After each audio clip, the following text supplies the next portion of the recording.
লালমনির পক্ষ থেকে হুজুরের আগমন, হুজুরের আগমন।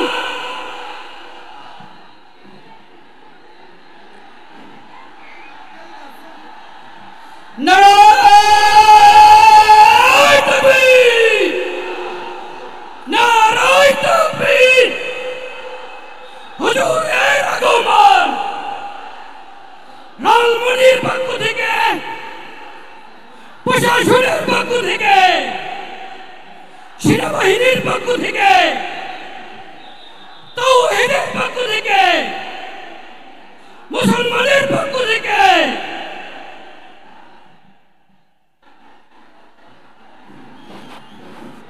যে সম্মানিত উপস্থিতি তাওহীদি মুসলিম জনতা, আজকের এই ঐতিহাসিক তাফসীরুল কোরআন মাহফিলে প্রধান তাফসীরকারক, বিশ্ববিখ্যাত ইসলামিক স্কলার জনাব ডক্টর মিজানুর রহমান আজহারী ইতিমধ্যেই মঞ্চে অবস্থান করেছেন। লালমনিরহাট জেলার পক্ষ থেকে আমরা অভিনন্দন জানাই, রংপুর বিভাগের পক্ষ থেকে আমরা অভিনন্দন জানাই।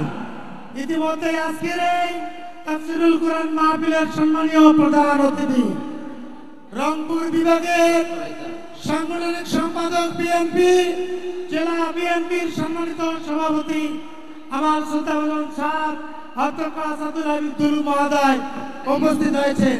এই পর্যায়ে সংক্ষিপ্ত আকারে কথা বলার জন্য অনুরোধ করছি আজকের প্রোগ্রামের সম্মানিত প্রধান অতিথি জনাব অধ্যক্ষ আসাদুল হাবিব দুলু স্যারকে।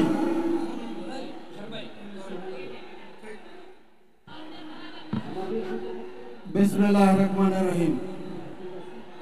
উপস্থিত সম্মানিত তাওহীদি মুসলিম জনতা, আসসালামু আলাইকুম ওয়া রাহমাতুল্লাহি ওয়া বারাকাতুহু।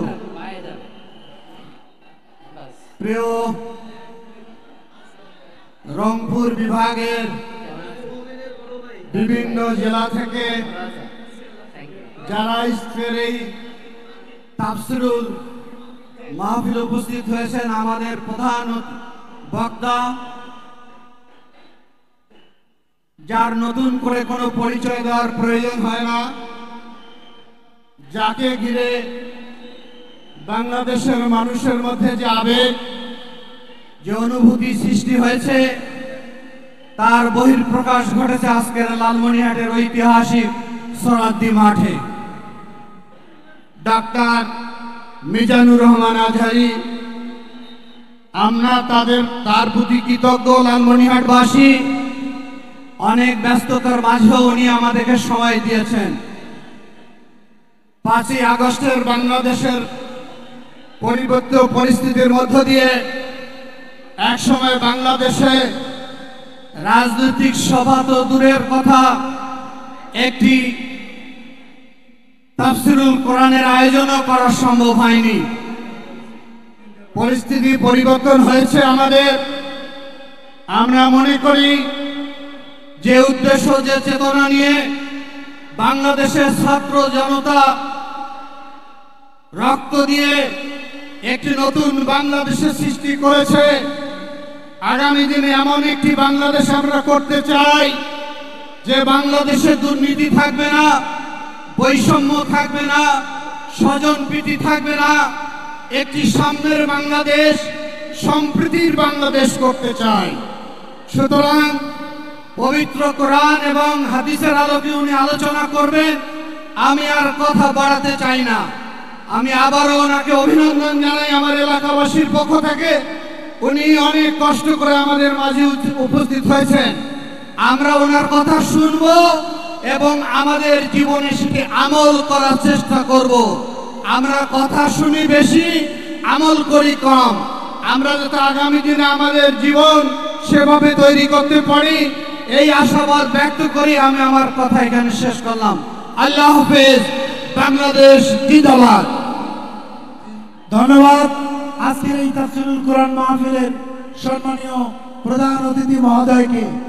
আমরা লালমনিরহাটবাসীর পক্ষ থেকে প্রধান বক্তাকে একটা তাকবীর দিয়ে সংবর্ধনা দিতে চাই।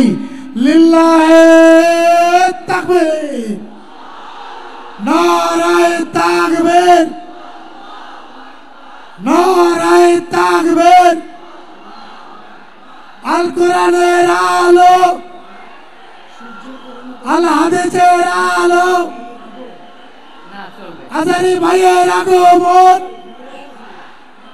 লালমনিরহাটের পক্ষ থেকে,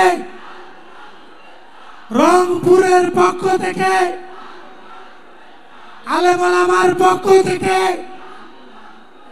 প্রশাসনের পক্ষ থেকে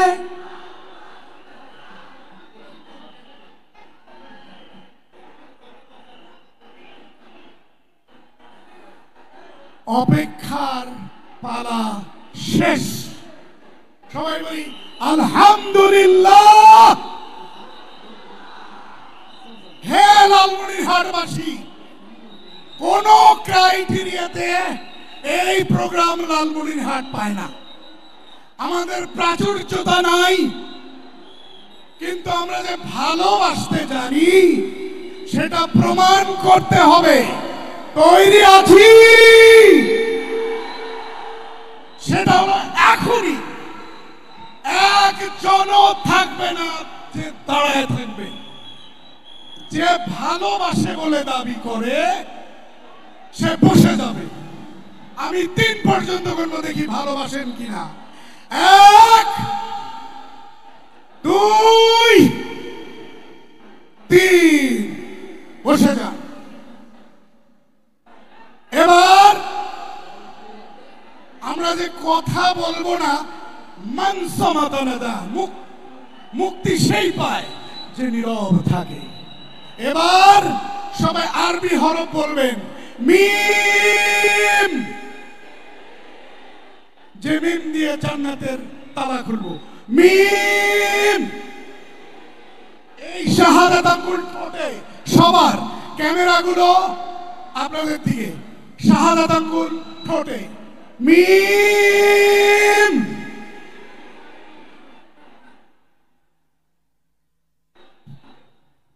মিম। ঠোঁট খুলবে না, ঠোঁট বন্ধ, ঠোঁট বন্ধ। আমরা ওই সিলেটের মতো বদদোয়া নিতে চাই না। আমরা কি চাই? তাহলে চুপ থাকতে হবে। কেউ কাউকে চুপ বলবে না, সবাই চুপ, প্রত্যেকেই ভলান্টিয়ার। রাজি আছি? এবার শেষবার মিম বলে শেষ করব।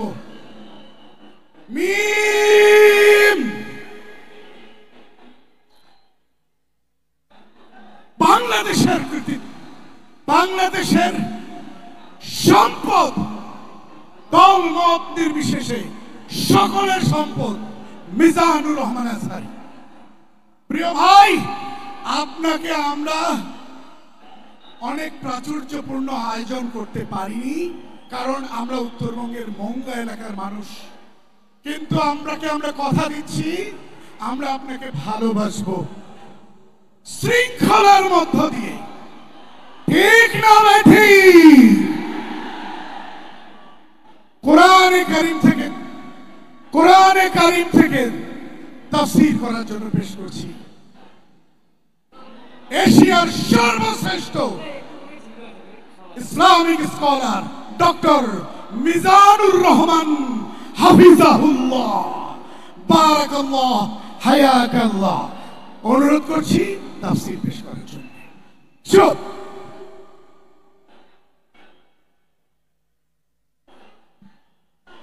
আসসালামু আলাইকুম ওয়া রাহমাতুল্লাহি ওয়া বারাকাতুহু। ইন্নাল হামদালিল্লাহি নাহমাদুহু ওয়া নাস্তাঈনুহু ওয়া নাস্তাগফিরুহু ওয়া নু'মিনু বিহি ওয়া নাতাওয়াক্কালু আলাইহি ওয়া না'উযু বিল্লাহি মিন শুরুরি আনফুসিনা ومن سيئات أعمالنا من يهده الله فلا مضل له ومن يضلل فلا هادي له أي فلن تجد له وليا مرشدا ونشهد أن لا إله إلا الله وحده لا شريك له هو الذي لا ضد له ولا ند له لا مثل له ولا مثيل له وزير له ولا كفيل له لا شبه له ولا شبيه له لا ولد له ولا والد له وهو الواحد الفرد الصمد لم يلد ولم يولد ولم يكن له كفوا أحد ونشهد أن سيدنا ونبينا وحبيبنا وبشيرنا نذيرنا وطبيبنا وطبيب قلوبنا وحبيبنا وحبيب ربنا محمدا عبد الله ورسوله أرسله بالحق بشيرا ونذيرا وداعيا إلى الله بإذنه وسراجا منيرا أما بعد فقد قال الله تعالى في كلامه المجيد وفي فرقانه الحميد أعوذ بالله من الشيطان الرجيم بسم الله الرحمن الرحيم ولا تسبوا الذين يدعون من دون الله فيسبوا الله عدوا بغير علم كذلك زينا لكل أمة عملهم ثم إلى ربهم مرجعهم فينبئهم بما كانوا يعملون إن الله وملائكته يصلون على النبي يا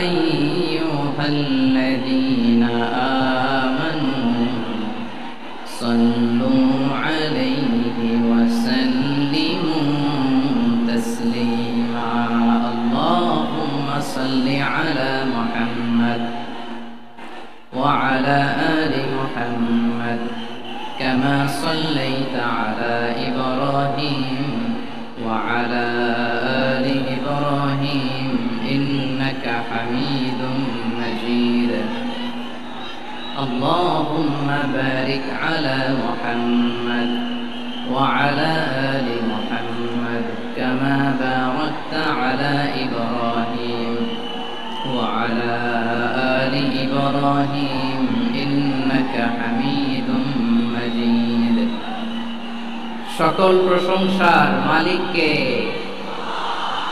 সকল ক্ষমতার উৎসকে কেউ যেটা পারে না পারে কে কেউ যেটা দেখে না দেখে কে কেউ যেটা দেয় না দেয় কে সে আল্লাহ রাব্বুল ইজ্জত ওয়াল জালালের দরবারে আমরা শুকরগুজার হচ্ছি আমরা সবাই আওয়াজ করে পড়ে নিচ্ছি কালিমাতুশ শুকর আলহামদুলিল্লাহ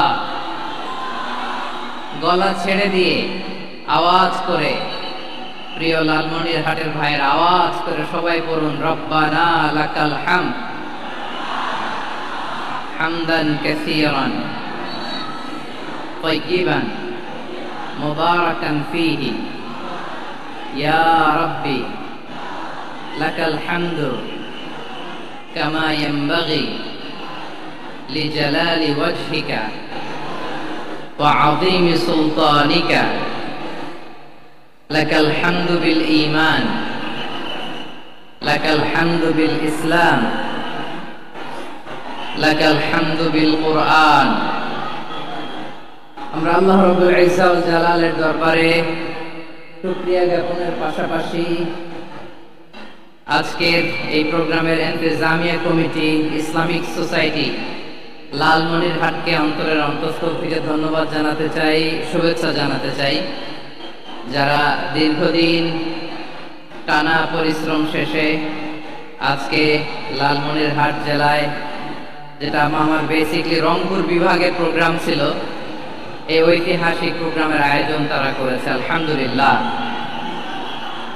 আজকের প্রোগ্রামে সম্মানিত সভাপতি, প্রধান অতিথি, বিশেষ অতিথি, মঞ্চে উপবিষ্ট আপনাদের অত্র এলাকার মা ও মাটির সন্তানেরা, নেতৃবৃন্দ, কমিউনিটি লিডার্স, লালমনিরহাট জেলার সম্মানিত ব্যবসায়ী ভাইয়েরা, চাকরিজীবী ভাইয়েরা, ছাত্র ভাইয়েরা, ভলান্টিয়ার্স ভাইয়েরা এবং লালমনিরহাট জেলা স্টেডিয়ামে অবস্থানরত আমার মা এবং বোনেরা, আমি আপনাদের সবাইকে অন্তরের অন্তঃস্থল থেকে শুভেচ্ছা জানাতে চাই, ধন্যবাদ জানাতে চাই যে আপনারা এত চমৎকার একটি প্রোগ্রামের আয়োজন করেছেন। প্রিয় ভাইরা, আপনারা জানেন যে আমি প্রতি বিভাগে একবার করে সফর করছি।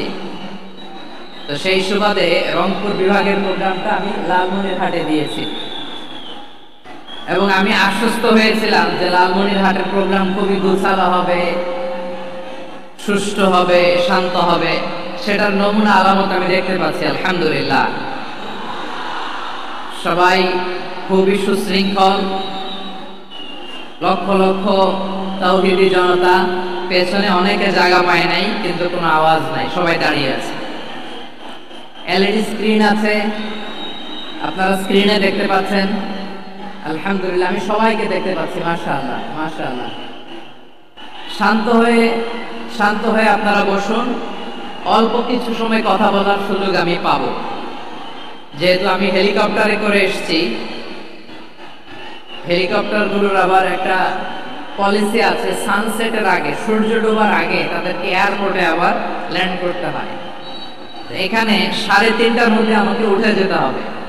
আমি যদি বারবার আপনাদেরকে থামাতে থাকি, শান্ত হতে বলি এবং এগুলোতেই যদি আমরা সময় নষ্ট করে ফেলি, তাহলে এই যে বিশাল মহাসমাবেশ, বিশাল আয়োজন, যেখানে 2-4টা আমি বার্তা দিতে চাই, এগুলো ব্যাহত হবে। লালমনিরহাটের ছেলেরা খুব ভদ্র, শান্তশিষ্ট। আসার পর থেকে আমাকে রিসিভ করা থেকে শুরু করে, স্টেজে আনা থেকে শুরু করে, এবং আলহামদুলিল্লাহ তরুণ জেনজি শ্রোতাদেরকে আমি দেখতে পাচ্ছি, তারা খুবই কোঅপারেটিভ, সহযোগিতা করার, কোঅপারেট করার, অ্যাসিস্ট করার মানসিকতা আমার ভাইদের আছে, আলহামদুলিল্লাহ আলহামদুলিল্লাহ। আমি চাইবো আমরা একটু নীরব, নিস্তব্ধ পরিবেশ তৈরি করার একটু চেষ্টা করব। প্রচন্ড রোদ, আপনাদের যেমন কষ্ট হচ্ছে আমারও কষ্ট হচ্ছে। ওনারা বলেছিল স্টেজকে সরাবে, উপরে পর্দা দিবে, আমি বললাম দরকার নেই। যেই পরিস্থিতিতে আছি আমরা বসি, শান্ত হইতে হবে। এখানে আমি শান্ত হইতে বলবো, ভলান্টিয়ার্সরা মাইক নিয়ে শান্ত হইতে বলবে, আমাদের সম্মানিত উপস্থাপক উনি শান্ত হইতে বলবে। এগুলোর অপেক্ষায় না থেকে নিজ দায়িত্বে আমরা সবাই শান্ত থাকি, যাতে লালমনিরহাটের এই প্রোগ্রাম একটা ইতিহাস হয়ে থাকে বাংলাদেশে, ঠিক কিনা বলেন? যখন আমি সময় দিব, শাউট করতে বলবো, নয়েজ করতে বলবো, তখন নয়েজ করতে হবে আওয়াজ করে। আর যখন কথা বলবো তখন একেবারে চুপ থাকতে হবে, একেবারে চুপ। মাশাআল্লাহ, হ্যাঁ ঠিক আছে, একেবারে চুপচাপ থাকতে হবে। ধুলা উড়ানো যাবে না, সামনে আগানো যাবে না। নিজের সুবিধা, নিরাপত্তা বুঝতে হবে। এটা কোনো রাজনৈতিক সমাবেশ না, এখানে লাফালাফি, চিৎকার চেঁচামেচি, হাত দেখানোর দরকার নাই। হাত দেখানোর পর্ব শেষ। এখানেও ঠান্ডা হয়ে গেছে, মাশাআল্লাহ, হ্যাঁ মাশাআল্লাহ। আমাদের ভলান্টিয়ার্স ভাইরা, আমাদের স্বেচ্ছাসেবক ভাইরা, আইন শৃঙ্খলা রক্ষাকারী ভাইরা অনেক চেষ্টা করতেছে। মাশাআল্লাহ, very good. I am very happy to C this scenario. মাশাআল্লাহ, আলহামদুলিল্লাহ। আমি একটু দেখতে চাই যে রংপুর বিভাগের কে কোন জেলা থেকে আপনারা এসেছেন। কুড়িগ্রাম থেকে কারা এসেছেন দেখি? কুড়িগ্রাম, মাশাআল্লাহ মাশাআল্লাহ। আচ্ছা, গাইবান্ধা জেলার কে আসছেন? গাইবান্ধা, মাশাআল্লাহ। ঠাকুরগাঁও অনেকে আসছেন। দিনাজপুর জেলা থেকে, মাশাআল্লাহ। নীলফামারী, ঠিক আছে, ফি আমানিল্লাহ। পঞ্চগড় অনেক আসছে। রংপুর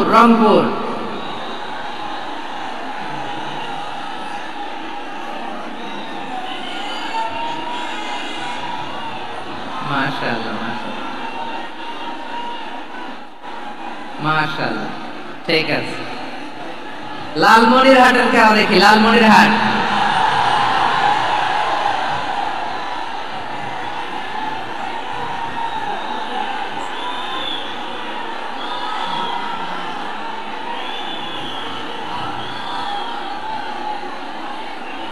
মাশাআল্লাহ মাশাআল্লাহ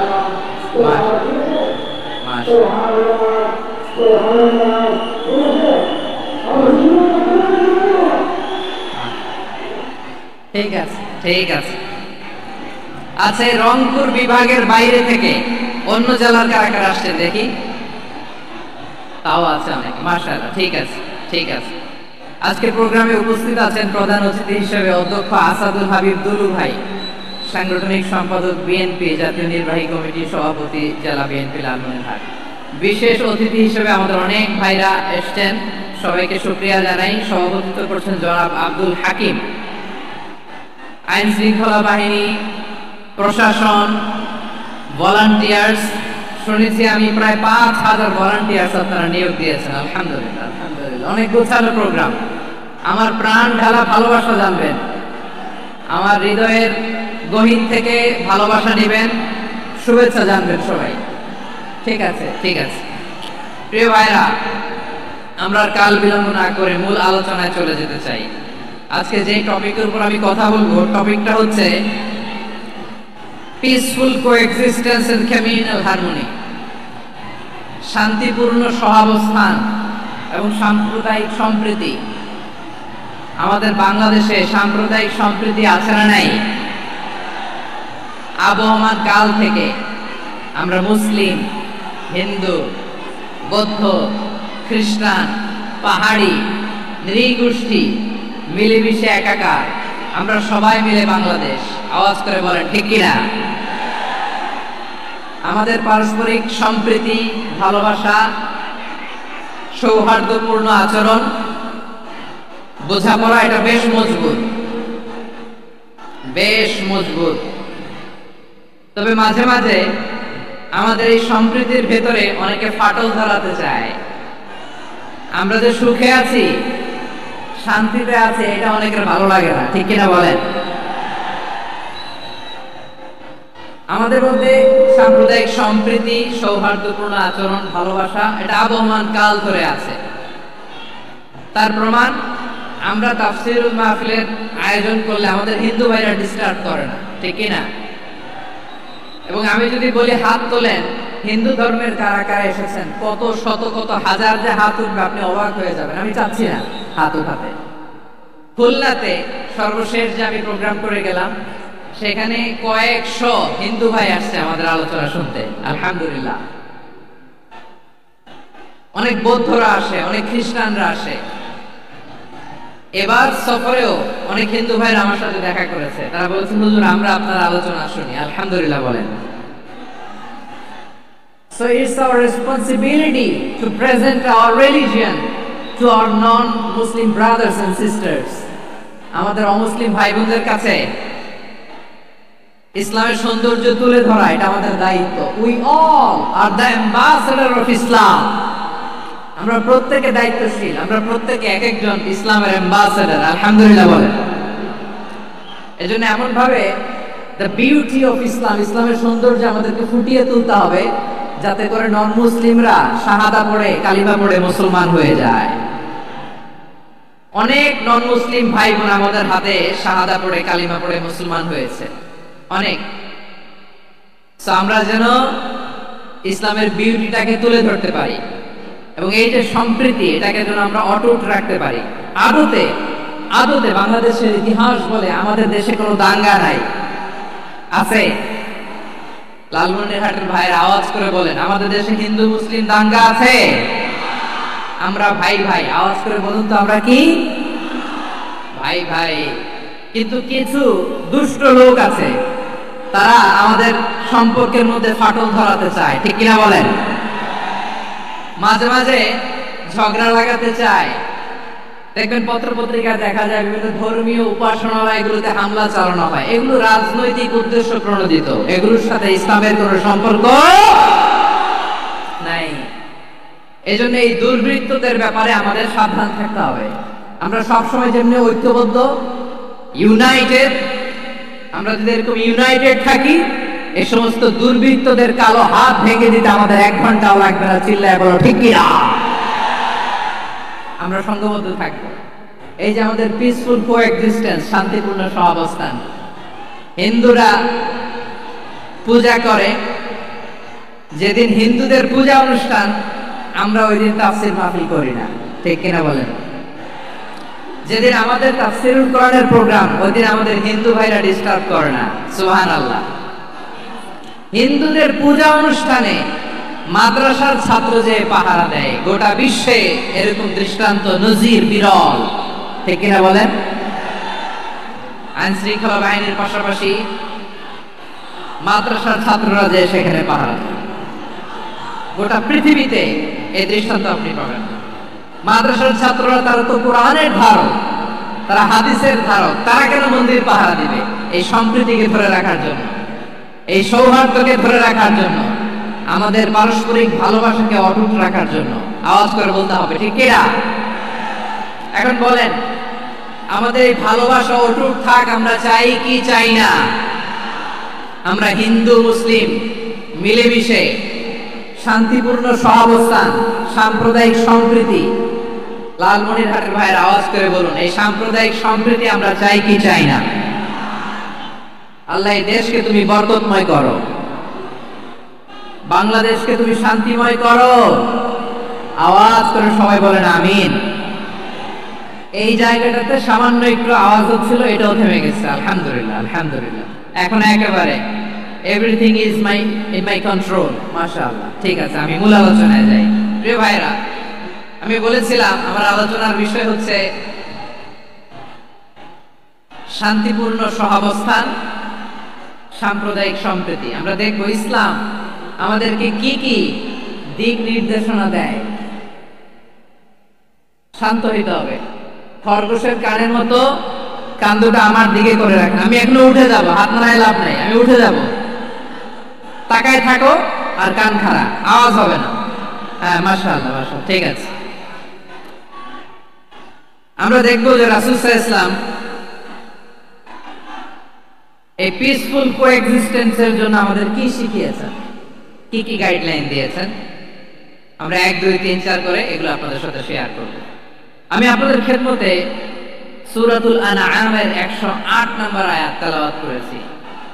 এখানে আল্লাহ রাব্বুল ইজ্জা ওয়াল জালাল তিনি ইরশাদ করছেন, ওয়ালা তাসুবুল্লাযীনা ইয়াদউনা মিন দুনিল্লাহি ফায়াসুবুল্লাহা আদওয়ান বিগাইরি ইলম কাযালিকা যায়্যান্না লিকুল্লি উম্মাতিন আমালাহুম থুম্মা ইলা রাব্বিহিম মারজিউহুম ফায়ুনাব্বিউহুম বিমা কানু ইয়ামালুন। রব্বুল আলামিন বলেন, গোলাম ও আমার ইমানদার বান্দারা, শোনো শোনো,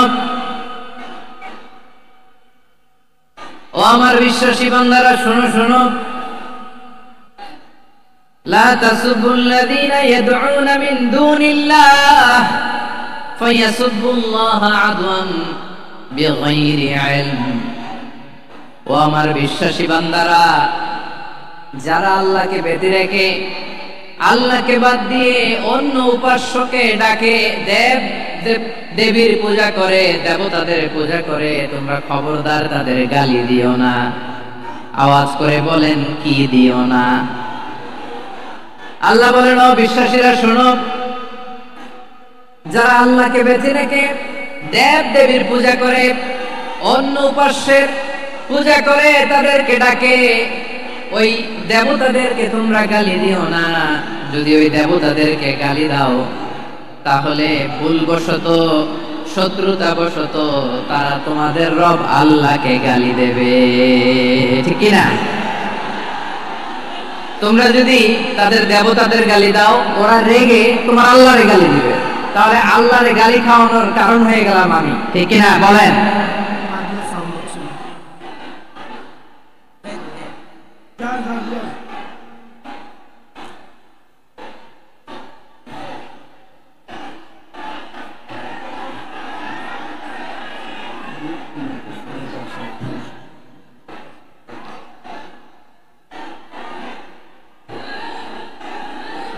সম্মানিত ভাইরা, এত বিশাল প্রোগ্রাম, মাইকের একটা সেটআপ থাকে, তারগুলো অনেক সময় নড়ে যায়, ধাক্কা ধাক্কিতে ডিসপ্লেস হয়, একটু ঝামেলা হবে।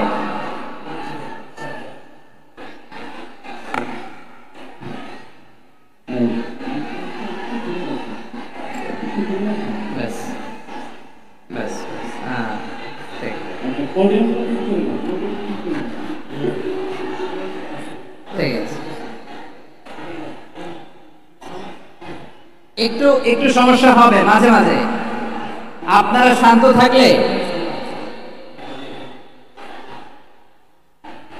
শান্ত থাকতে হবে। এইভাবে সাউন্ড নাই, এই নাই, এই বলতে বলতে আমার সময়ও নাই, উঠে যেতে হবে, এগুলো বোকামি। এই বিভাগের প্রোগ্রামগুলোতে যাই, চিৎকার চেঁচামেচি করে তোমরা আসো, সময় শেষ, আমাকে উঠে যেতে হয়, আমরা তো বঞ্চিত হলাম। গুরুত্বপূর্ণ অনেক কথা শোনাবো তোমাদের, অনেক। প্রিয় ভাইরা, আপনারা শান্ত হয়ে বসুন, শান্ত হয়ে। রব্বুল আলামিন বলেন, খবরদার বিশ্বাসীরা, আল্লাহ ছাড়া যারা অন্যান্য উপাস্যদেরকে ডাকে, দেবতাদেরকে ডাকে, তাদেরকে তোমরা গালি দিও না। ওই সমস্ত দেবতাদেরকে যদি তোমরা গালি দাও, তাহলে তারা আল্লাহকে গালি দিবে, ঠিক কিনা বলে? আমরা দেবতাদের গালি দিলে ওরা আল্লাহকে গালি দিবে। রব্বুল আলামিন বলেন, খবরদার দেবতাদেরকে গালি দিও না, তাহলে ওরা তোমার রব আল্লাহরে গালি দেবে। প্রতিটি জাতির জন্য তাদের কাজকে আমি আল্লাহ সুশোভিত করে রেখেছি, তারা সবাই একদিন আমার কাছেই ফিরে আসবে। এরপর আমি রব্বুল আলামিন তাদের আমলনামা তাদেরকে জানিয়ে দেব। সুবহানাল্লাহ পড়ে। প্রিয় ভাইরা, আল্লাহ তাআলা বলেছেন, খবরদার গালি দিও না। আদেশটা কার? আওয়াজ করে বলেন তো। হিন্দুদের দেবতা দেবদেবীদেরকে গালি দেওয়া যাবে না, আওয়াজ করে বলুন প্রিয় ভাইরা, এই আদেশটা কার? এই আপনাদের গলার আওয়াজ। অন্য ধর্মের দেবতাদেরকে যে গালি দেওয়া যাবে না, এই আদেশটা কার? আরো জোরে বলুন, কার? গালি দিবেন কোন দেবতাকে? দিবেন? যদি দেন, তাহলে ওরা আল্লাহরে গালি দিবে। তাহলে আল্লাহরে গালি খাওয়াইলো কে? আপনি, ঠিক কিনা বলেন? আমি আল্লাহকে গালি খাওয়ানোর কারণ হলাম, কারণ আমি যদি গালি না দিতাম, ওরা আমার রবকে গালি দিত না। আওয়াজ করে বলেন, ঠিক কিনা? তাহলে প্রিয় ভাইয়েরা, ইসলাম আমাদেরকে শিখায়, সূরাতুল আনআমের 108 নম্বর আয়াত থেকে আমরা বুঝলাম, কোন ধর্মকে ছোট করা যাবে না। অন্য ধর্মকে ছোট করা মানে ইসলামকে ছোট করা। অন্য ধর্মের দেবতাকে গালি দেওয়া মানে আল্লাহকে গালি খাওয়ানো। আওয়াজ করে বলেন, ঠিক কিনা? খবরদার, এটা করা যাবে না।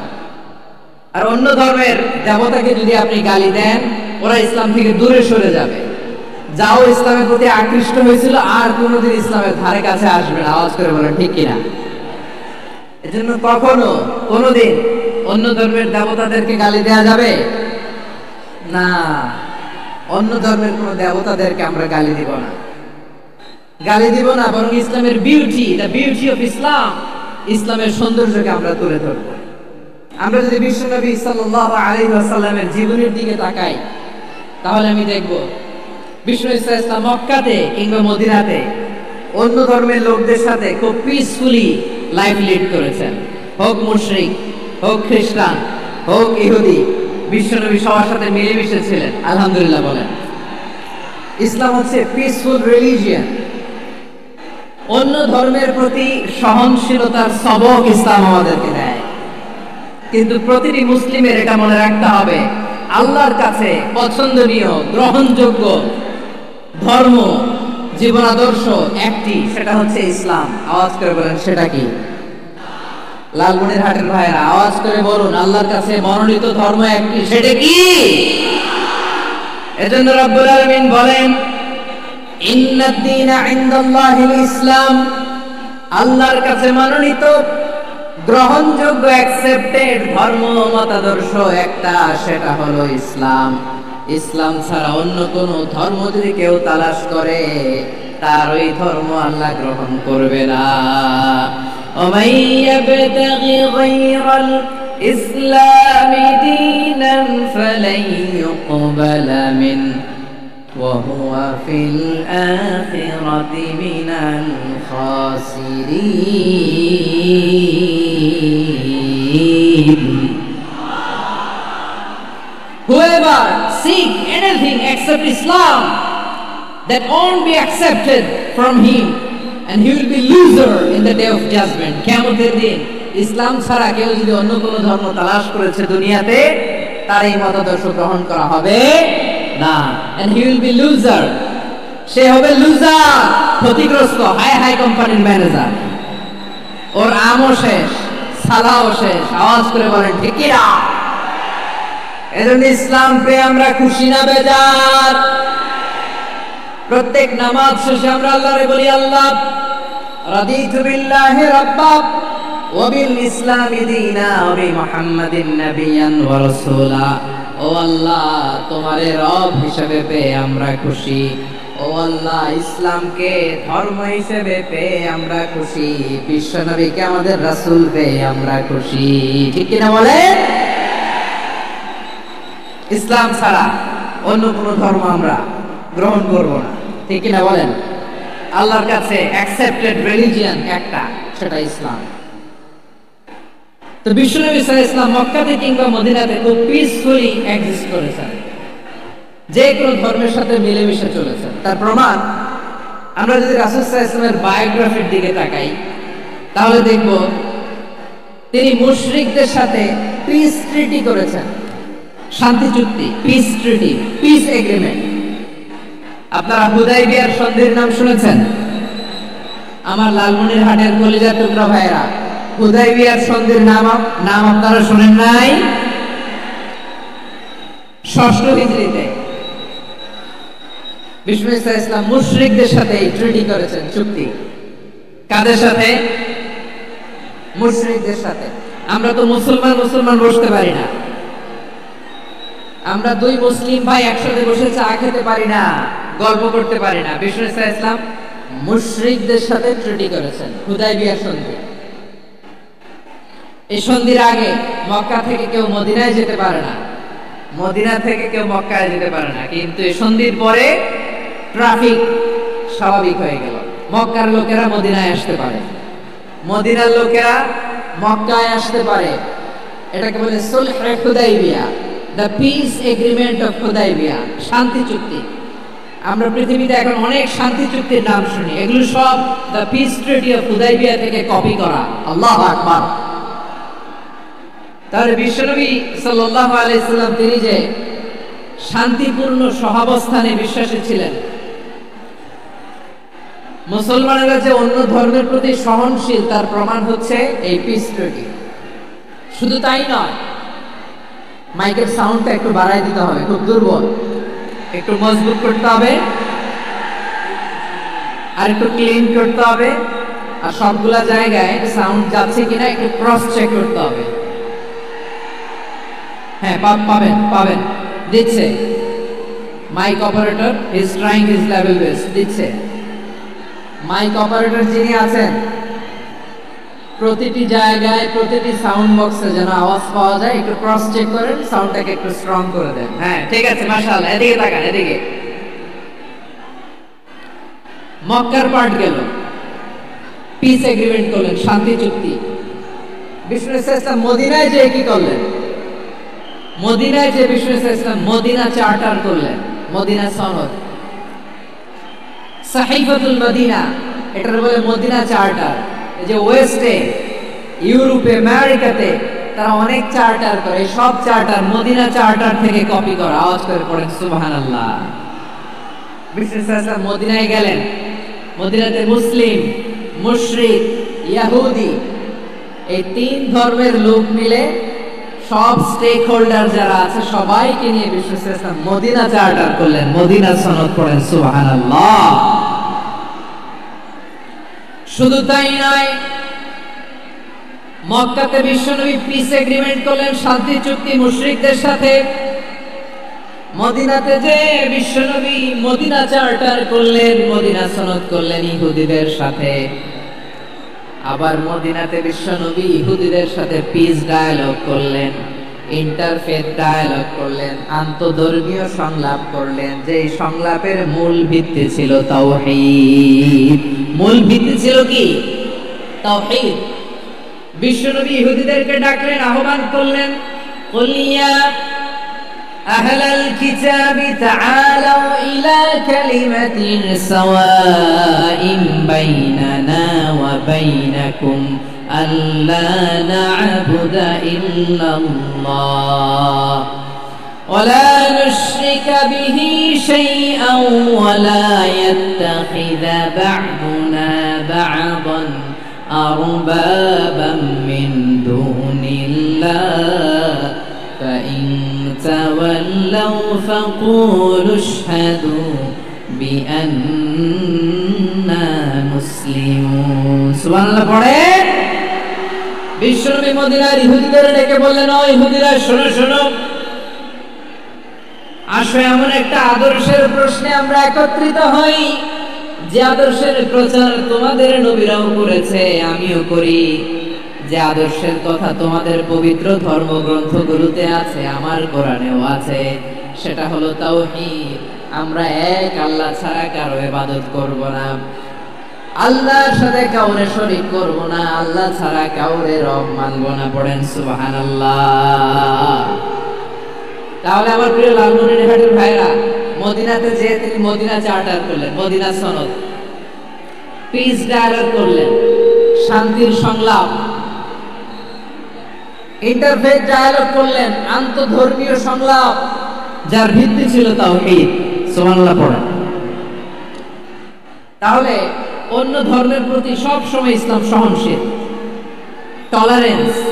যদি আপনি দেখতে চান ইসলামের নবী বিশ্ব নবীর দিকে তাকান, ঠিক কিনা বলেন? আমরা তো সংখ্যালঘুদের রাইটস প্রোটেক্ট করার জন্য কত আইন বানাই, কত বৈঠক করি, কত সংবাদ সম্মেলন করি। বিষ্ণু সাল্লাল্লাহু আলাইহি ওয়াসাল্লাম সংখ্যালঘুদের রাইটসের ব্যাপারে, অধিকারের ব্যাপারে যে কথা বলেছেন, শুনলে আপনি অবাক হয়ে যাবেন। বিশ্বনবী বলেন, আলা মান যালামা মুআহাদান আও ইনতাকাসাহু আও কাল্লাফাহু ফাওকা তাআতিহি আও কাল্লাফাহু ফাওকা তাকাতিহি আও আখাযা মিনহু শাইআন বিগাইরি তিবি নাফসিন ওয়া আনা হাজিজুহু ইয়াওমাল কিয়ামা। খবরদার, জেনে রাখো, কেউ যদি কোনো সংখ্যালঘুর উপরে অত্যাচার করে, কোনো সংখ্যালঘুর প্রাপ্য থেকে যদি কেউ কাউকে ঠকায়, সংখ্যালঘুর উপর যদি কেউ কষ্ট দেয়, কোন সংখ্যালঘুর সম্পদ যদি কেউ জোর করে কেড়ে নেয়, আমি কিয়ামতের দিন বিশ্বনবী ওই সংখ্যালঘুর পক্ষে আর ওই মুসলমানদের বিপক্ষে বাদী হয়ে দাঁড়াবো। সুবহানাল্লাহ বলতে পারলেন না? আল্লাহু আকবার। আপনি নামাজি, আপনি মুসল্লি, আপনি হাজী সাহেব, তাহাজ্জুদ পড়তে পড়তে কপালে দাগ ফেলে দিয়েছেন, আপনার প্রতিবেশী হিন্দু, ভাবছেন আমার তো পাওয়ার আছে, ওর জমিটা দখল করি। বিশ্বনবী বলেন, কিয়ামতের দিন ওই হিন্দুর পক্ষে তোর বিরুদ্ধে আমি বাদী হয়ে দাঁড়াবো। পৃথিবীর কোন ধর্মের কোন স্টেটমেন্ট পাবেন? আপনি ভাবছেন আপনি নামাজ পড়লে হাজী সাহেব কপালে দাগ ফেলাই দিলে আপনি সালসালায় জান্নাতে চলে যাবেন না? খবরদার। বিশ্বনবী বলেন, কোন সংখ্যালঘুর উপর যদি কেউ আক্রমণ করে, তার প্রাপ্যতাকে না দিয়ে যদি তাকে ঠকায়, তার উপর জুলুম করে, তার সম্পদ যদি কেড়ে নেয়, আমি নবী, তুমি মুসলিম হইতে পারো, মুসল্লি হইতে পারো, তার পক্ষে তোমার বিপক্ষে আল্লাহর দরবারে বাদী হয়ে দাঁড়াবো। আচ্ছা লালমনিরহাটের ভাইরা, কথা বুঝতে পারলে আওয়াজ করে উত্তর দেন। বিশ্বনবী যদি কারো বিপক্ষে দাঁড়ায় কিয়ামতের দিন, আই রিপিট, আমি আবার বলছি, বিশ্বনবী যদি কিয়ামতের দিন কারো বিপক্ষে দাঁড়ায়, ও তো সালসালায় জান্নাতি, তাই না? জান্নাতি না? যে নবীর সুপারিশ ছাড়া জান্নাতের গেটও দেখা যাবে না, ওই নবী যদি বলে তোর বিপক্ষে আমি বাদী হয়ে দাঁড়াবো, ওই জান্নাতে আর ঢোকার কোনো সুযোগ আমাদের থাকবে? এখানেই শেষ না। আমার প্রিয় লালমনিরহাটের ভাইয়েরা, এখানেই শেষ নয়। বিশ্বনবী বলেন, মান কাতালা মুআহাদান, বুখারীর বর্ণনা, মান কাতালা মুআহাদান লাম ইয়ারাহ রাইহাতাল জান্নাহ। কেউ যদি, কোন মুসলিম যদি অন্যায়ভাবে কোন সংখ্যালঘুকে হত্যা করে, কোন হিন্দুকে হত্যা করে, কোন বৌদ্ধরে হত্যা করে, অন্যায়ভাবে কোন মুসলিম যদি কোন সংখ্যালঘুরে হত্যা করে, জান্নাতে যাওয়া তো দূরের কথা, ওই মুসলিম জান্নাতের ঘ্রাণও পাবে না। সেই বুখারীর বর্ণনা, মান খাতালা মুআহাদান লাম ইয়ারাহ রাইহাতাল জান্নাহ ওয়া ইন্না রিহাহা লা ইউজাদু মিন মাসিরাতি 40 আমা। যে জান্নাতের ঘ্রাণ 40 বছর দূরের রাস্তা থেকেই পাওয়া যায়। সুবহানাল্লাহ পড়েন। প্রিয় ভাইরা, এখান থেকে জান্নাতে পৌঁছতে লাগবে 40 বছর। এত দূর, কত বছর? সবাই বলেন, কত বছর? এখান থেকে জান্নাতে পৌঁছতে লাগবে 40 বছর। এত দূরে থাকতেই জান্নাতের ঘ্রাণ আপনার নাকে এসে ধাক্কা মারবে। বিশ্বনবী বলেন, যে ব্যক্তি কোন সংখ্যালঘুকে হত্যা করে, জান্নাতের ঘ্রাণ তো পাবেই, জান্নাতে তো ঢুকতে পারবেই না, জান্নাতের ঘ্রাণও তার নাকে লাগবে না। পড়েন নাউযুবিল্লাহ। তাহলে সংখ্যালঘুদের ব্যাপারে ইসলামে অধিকার দেয়া আছে না নাই? লালমনিরহাটের ভাইয়ের আওয়াজ করে বলেন, আমার সংখ্যালঘু হিন্দু ভাইদের রাইটস, অধিকার আমাদের ইসলামে প্রোটেক্টেড আছে না নাই? এখানেই শেষ না। বিষ্ণু ইসলাম আপনার অমুসলিম প্রতিবেশীর সাথে ভালো আচরণ করতে বলেছে। আমাদের হয় না, এটা মুসলিম পাড়া, ওটা বৌদ্ধ পাড়া, হয় না? অনেক সময় হয় না, এটা আমাদের মুসলিম পাড়া, ওইটা হিন্দু পাড়া, এরকম আছে না নাই? লালমনিরহাটে নাই না? আছে? হিন্দু যদি আপনার প্রতিবেশী হয়, কি করবেন? ওর কষ্ট দিবেন নাকি? কেন? ও তো হিন্দু, ও তো আমার আল্লাহরে ডাকে না, ওরে কষ্ট দিলে যায় যাবে না? খবরদার। বিষ্ণু ইসলাম বলেন, মান কানা ইউমিনু বিল্লাহ ওয়াল ইয়াউমিল আখির ফালিকরিম জারাহ। যে আল্লাহ বিশ্বাস করে আর আখিরাতে বিশ্বাস করে, সে যেন প্রতিবেশীর সাথে ভালো আচরণ করে। সুবহানাল্লাহ। কলিজা জুড়ায় যায় না আমার নবীর কথাগুলো শুনলে? যে আল্লাহ বিশ্বাস করে, যে আখিরাতে বিশ্বাস করে, সে যেন প্রতিবেশীর সাথে ভালো আচরণ করে। এখানে বলছে মুসলিম প্রতিবেশী, বলছে নামাজি প্রতিবেশী, বলছে আল্লাহওয়ালা প্রতিবেশী, বলছে না। প্রতিবেশী আস্তিক হোক নাস্তিক হোক, প্রতিবেশী মুমিন হোক মুশরিক হোক, প্রতিবেশী হইলেই তার সাথে ভালো আচরণের দরকার আছে না নাই? আমার প্রিয় লালমনিরহাটের ভাইরা, বিষ্ণু ইসলাম ওনার ইহুদি প্রতিবেশীদের দেখাশোনা করতেন। আওয়াজ না শোনা যাক, আমারও তো দেখা যায়, আমারও তো দেখা যায়। তাকায় থাকেন, তাকায় থাকলে সওয়াব হবে। কোরআনের কথা যেখান থেকে হয়, এদিকে তাকায় থাকলেই বরকত। তাকায় থাকেন। জি জি, মাইক, আমি তো মাইক ঠিক করতে আসি না এদিকে, এই মাইক ঠিক করবো, ওই মাইক ঠিক করবো, ওদিকে পাইলট বলবে হুজুর চলে আসেন। জি বসুন, বসুন, মাশাআল্লাহ। হ্যাঁ, খুব শান্ত, ঠিক আছে। পুলিশ ভাইরা না খেয়ে দিন রাত আপনারা যাতে সুশৃঙ্খল একটা প্রোগ্রাম উপহার পান এটাই চেষ্টা করতেছে, আপনাদেরকে কষ্ট দিতে আসে নাই, একটু একটু সহযোগিতা করেন। জি মাশাআল্লাহ, হ্যাঁ ঠিক আছে। আমার প্রিয় ভাইরা, প্রতিবেশী আস্তিক হোক নাস্তিক হোক, মুসলিম হোক হিন্দু হোক, তার সাথে ভালো আচরণ করতে হবে। বিষ্ণু ইসলাম ওনার ইহুদি প্রতিবেশীর বাসায় যেতেন। কোন প্রতিবেশী? ইহুদি। আওয়াজ করে বলেন, কোন প্রতিবেশী? ইহুদি। এক ইহুদি কিশোর বিষ্ণু ইসলামের খেদমত করতে, ইহুদি ছেলে আমার নবীর খেদমত করতো, তারা ছিল নবীর প্রতিবেশী। তো অনেকদিন হয় ইহুদি ছেলেটা আসে না। বিশ্বনবী খুঁজলেন ঘটনা কি, একটা ইহুদি ছেলে না আমার খেদমতে আসতো, ছেলেটা কই? খোঁজ নিয়ে জানলেন ছেলেটা অসুস্থ। বিষ্ণু ইসলাম ওই ইহুদির বাড়িতে চলে গেলেন ওই ছেলেটাকে দেখা করার জন্য, ভিজিট করার জন্য। সুবহানাল্লাহ পড়বেন না? গেলেন, যে দেখে ইহুদি ছেলেটা মুমূর্ষ, জান জান যায় যায় ভাব, বিছানায় পড়ে আছে, তার বাবা দাঁড়ানো। বিশ্বনবী তার মাথার পাশে বসলেন, মাথায় হাত বুলিয়ে দিলেন, আর ছেলেটাকে বললেন আসলিম, হে ইহুদি ছেলে আসলিম, ইসলাম ধর্ম গ্রহণ করো। তো ছোট্ট ছেলে ভাবে আমরা ইহুদি, এখন ইসলাম ধর্ম গ্রহণ করলে আব্বা যদি বকা দেয়, ফানাযারা ইলা ওয়াজহি আবি, ছেলেটা তার বাবার চেহারার দিকে তাকালো, দেখে আব্বা কি করে। আব্বা যদি বলে তাহলে ইসলাম ধর্ম গ্রহণ করবে। ইহুদি ছেলেটা তার বাবার দিকে যখন তাকালো, ওর বাবা বলে আতি আবুল কাসিম, আবুল কাসিম যা বলে তাই করো। আবুল কাসিম হচ্ছে বিষ্ণু ইসলামের একটা কুনিয়াত, উপনাম। আমার রাসূলের বড় ছেলের নাম ছিল কাসেম। যেমন দেখবেন আমাদের এলাকায় কারো ছেলের বড় ছেলের নাম যদি হয় আব্দুল্লাহ, এরা আব্দুল্লাহর বাপ বলে ডাকে। কারো বড় মেয়ের নাম যদি হয় ফাতেমা, এরা কি ডাকে? ফাতেমার বাপ বলে না? তো বিষ্ণু ইসলামের বড় ছেলের নাম ছিল কাসেম। ইহুদি বাবা বলল আতি আবুল কাসেম, আবুল কাসেম যা বলে তাই শোনো, মানে মুহাম্মদ যা বলে তাই শোনো। এই কথা শুনে ছেলে সাহস পেয়েছে, ছেলে আবার পড়তে আরম্ভ করলো আশহাদু আল্লা ইলাহা ইল্লাল্লাহ ওয়া আশহাদু আন্না মুহাম্মাদার রাসূলুল্লাহ, পড়েন আল্লাহু আকবার। বিশ্বনবীর আহ্বান শুনে ওই আহ্বানে সাড়া দিয়ে ইহুদি ছেলে শাহাদা পড়ে মুসলমান হয়ে গেল। তার হৃদয়টারে ঈমানের নূর দিয়ে আলোকিত করে দিল কে?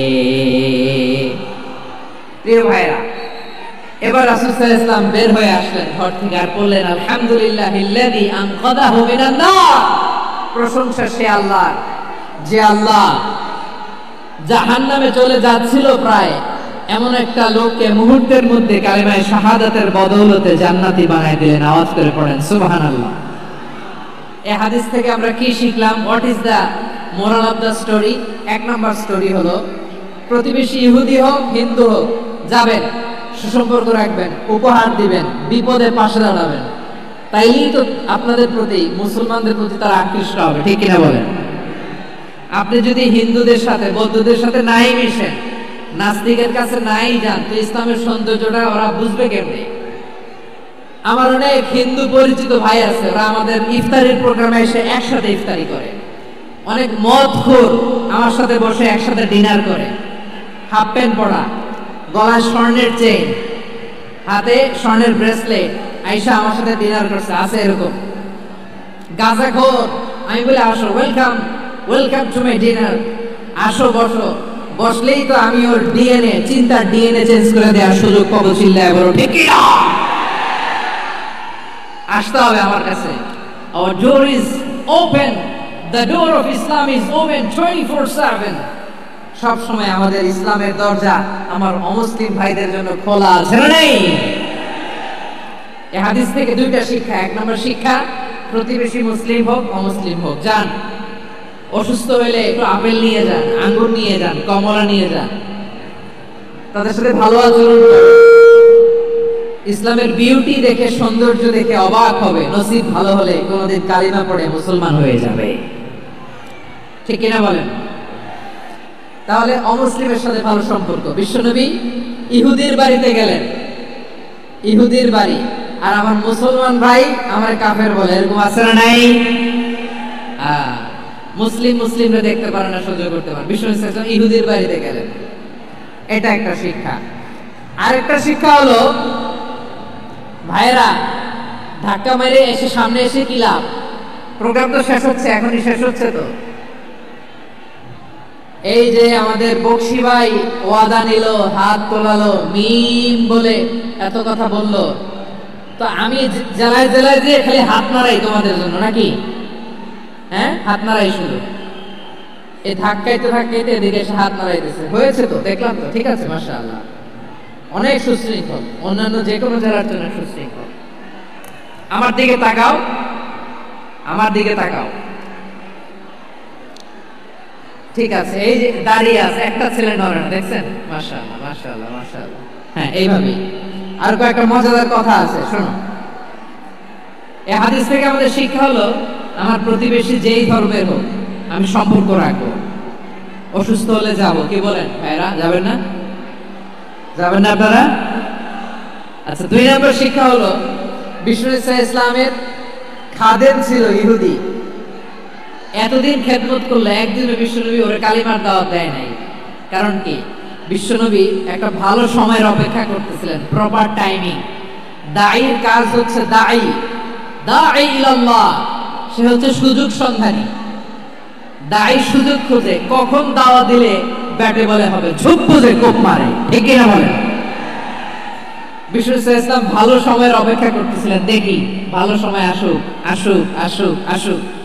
আস্তে আস্তে এমন সময় আসছে, ছেলে এবার মুমূর্ষ, অসুস্থ ব্যক্তির হৃদয় অত্যন্ত নরম থাকে। হসপিটালে যখন কেউ যায়, তার হৃদয়টা বড্ড নরম থাকে, মৃত্যুর ভয়ে তার অন্তরটা নরম থাকে, ঠিক কিনা বলেন? এই প্রপার টাইমিং এর অপেক্ষা করতেছিলেন। যখনই টাইমিং পেয়েছেন, দাওয়াত দিলেন, পড়ো লা ইলাহা ইল্লাল্লাহ, সুবহানাল্লাহ পড়েন সবাই। তাহলে ইসলাম অমুসলিম প্রতিবেশীর সাথে ভালো আচরণ করতে বলে। ইসলাম অমুসলিম মাতা পিতার সাথেও ভালো আচরণ করতে বলে। মাতা পিতা যদি অমুসলিম হয়, তার ফেলে দিতে পারবেন? পারবেন? আমার লালমনিরহাটের ভাইরা, অনেক হিন্দু ছেলে আমাদের হাতে শাহাদা পড়ে মুসলিম হয়, কিন্তু ওর মা মুসলমান হয় নাই, বাবাও হয় নাই। এরকম আছে না নাই? তো ও হয়েছে মুসলিম, মা বাপ হিন্দু, এখন মা বাপ কি বাদ? হ্যাঁ, মা বাপ বাদ দেয়া যাবে? যেই মা আপনার 9 মাস 8 মাস পেটে ধারণ করলো, আপনার মায়ের নার ছেঁড়া ধন, আপনি ওই মারে বাদ দিতে পারবেন? যে মায়ের বুকের তাজা দুধ খেয়ে আপনি আজকে বাড়ন্ত তাজা তরতাজা, ওই মারে বাদ দেয়া যাবে? মায়ের এক ধারে দুধের দাম, কাটিয়া গায়ের চাম, পাপুষ বানাইলে ঋণের শোধ হবে না। এমন দরদি হবে কেউ হবে না আমার মাহা গো।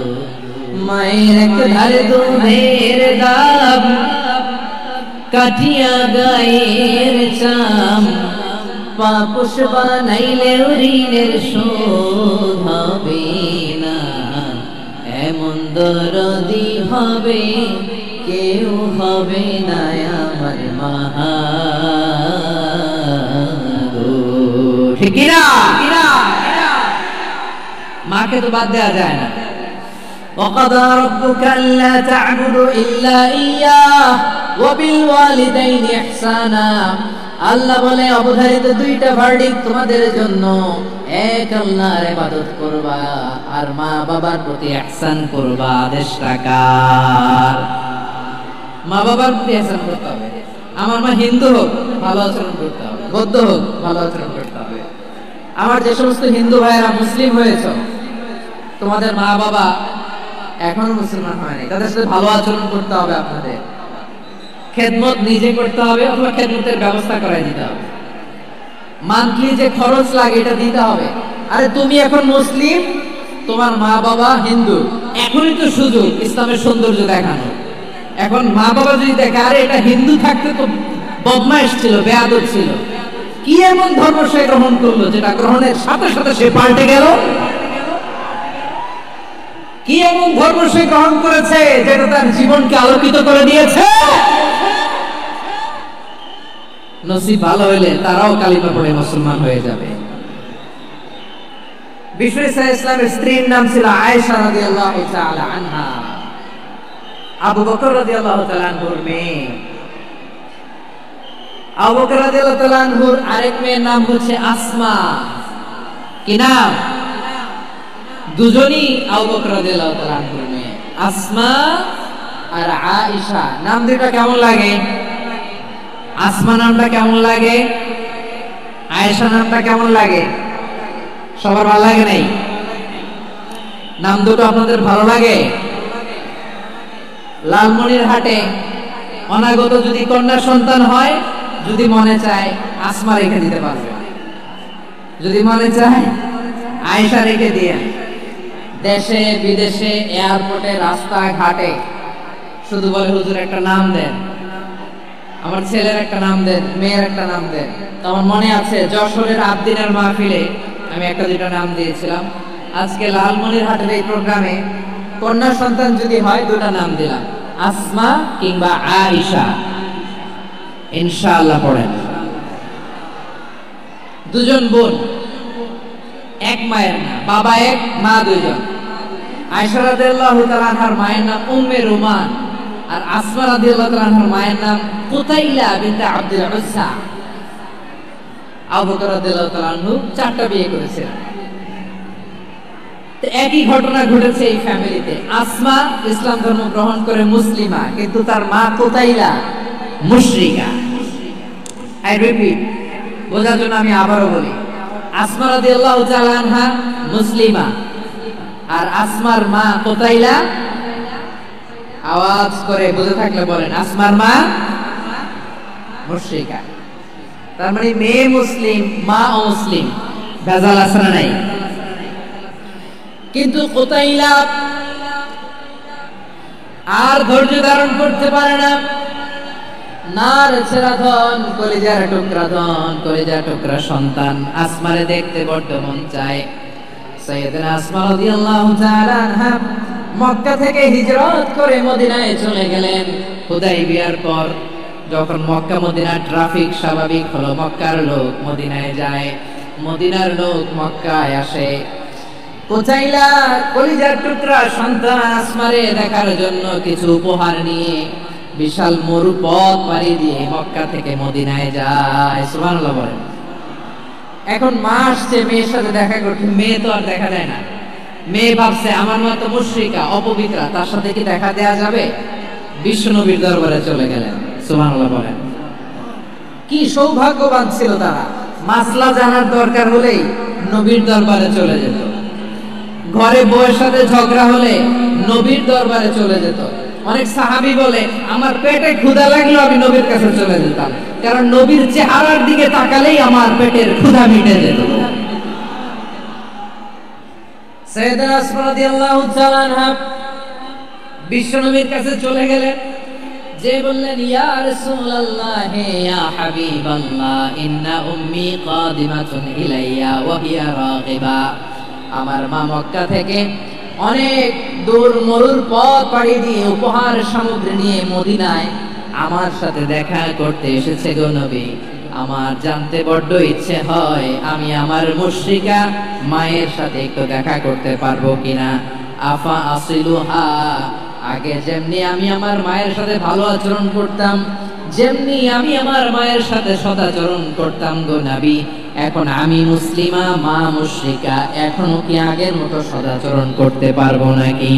বিশ্বনবী বললেন নাম সিরিহা, হ্যাঁ রে আসমা, অবশ্যই অবশ্যই, আগে ঠিক যেমন তুমি তোমার মায়ের সাথে ভালো আচরণ করতে, এখনো তেমনি আগের মতো ভালো আচরণ করবা।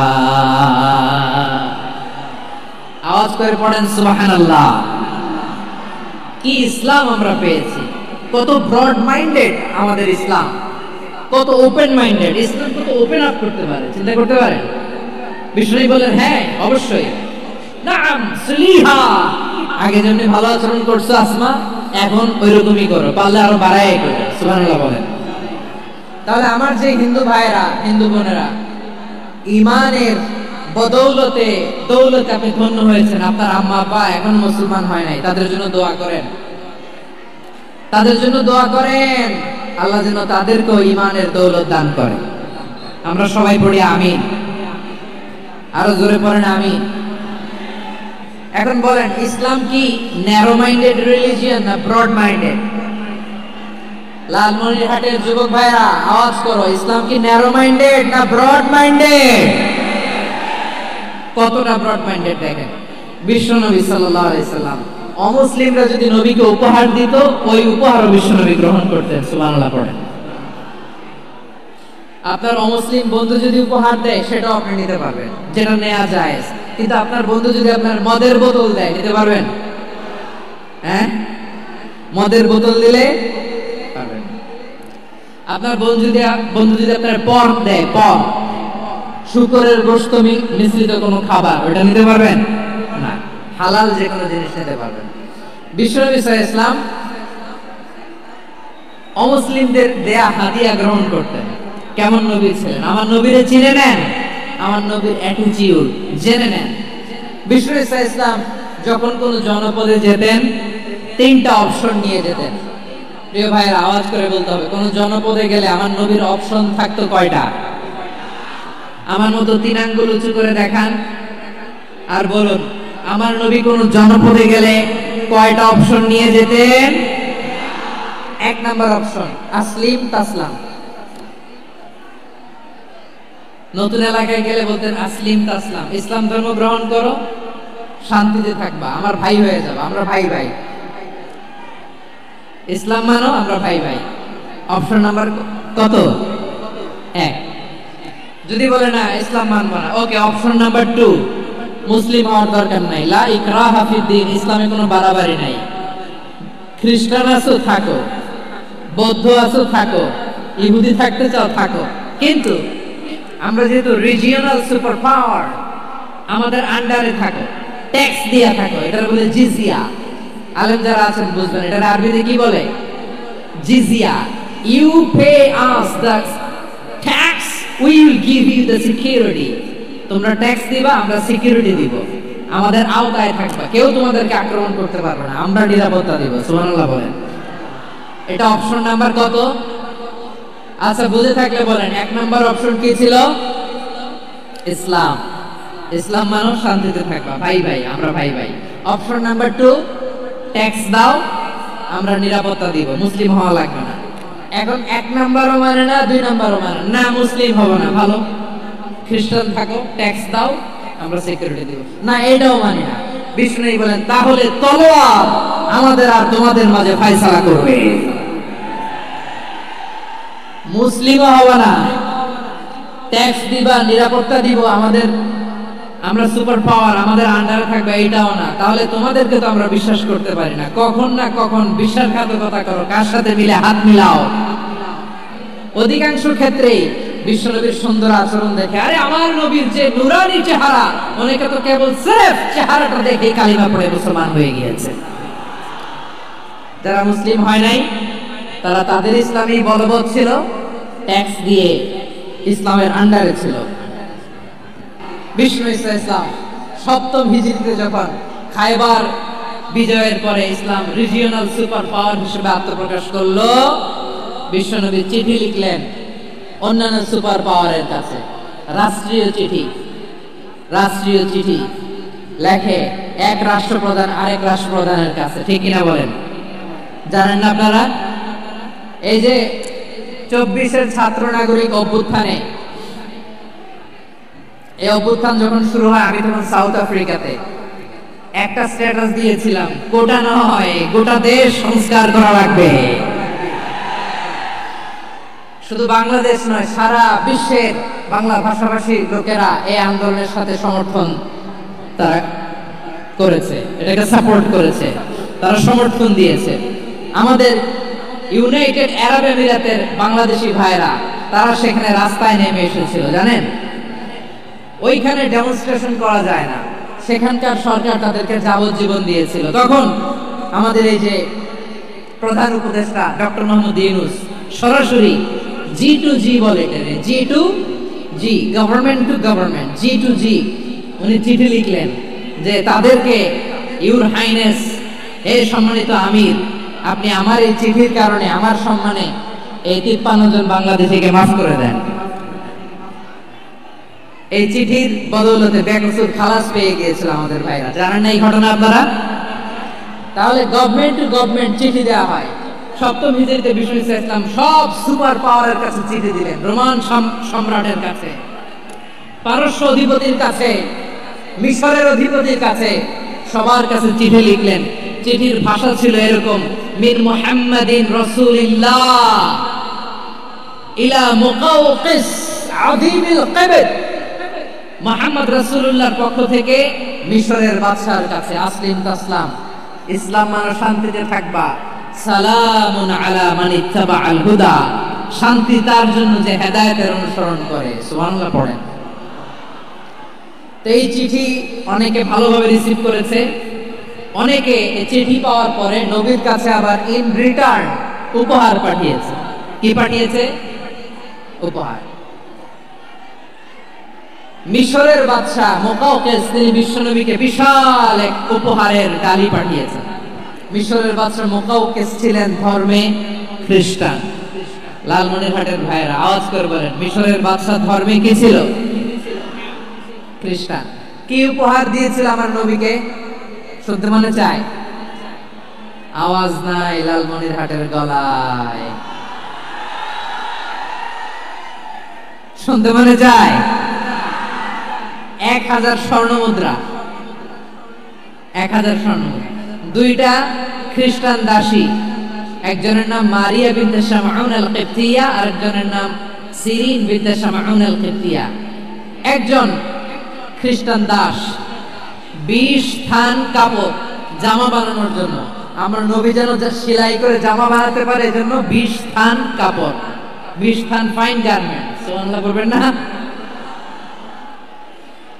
এরপরে একটা গাধা যেটার নাম ছিল উফাইর, আর একটা খচ্চর, এটার নাম ছিল দুলদুল।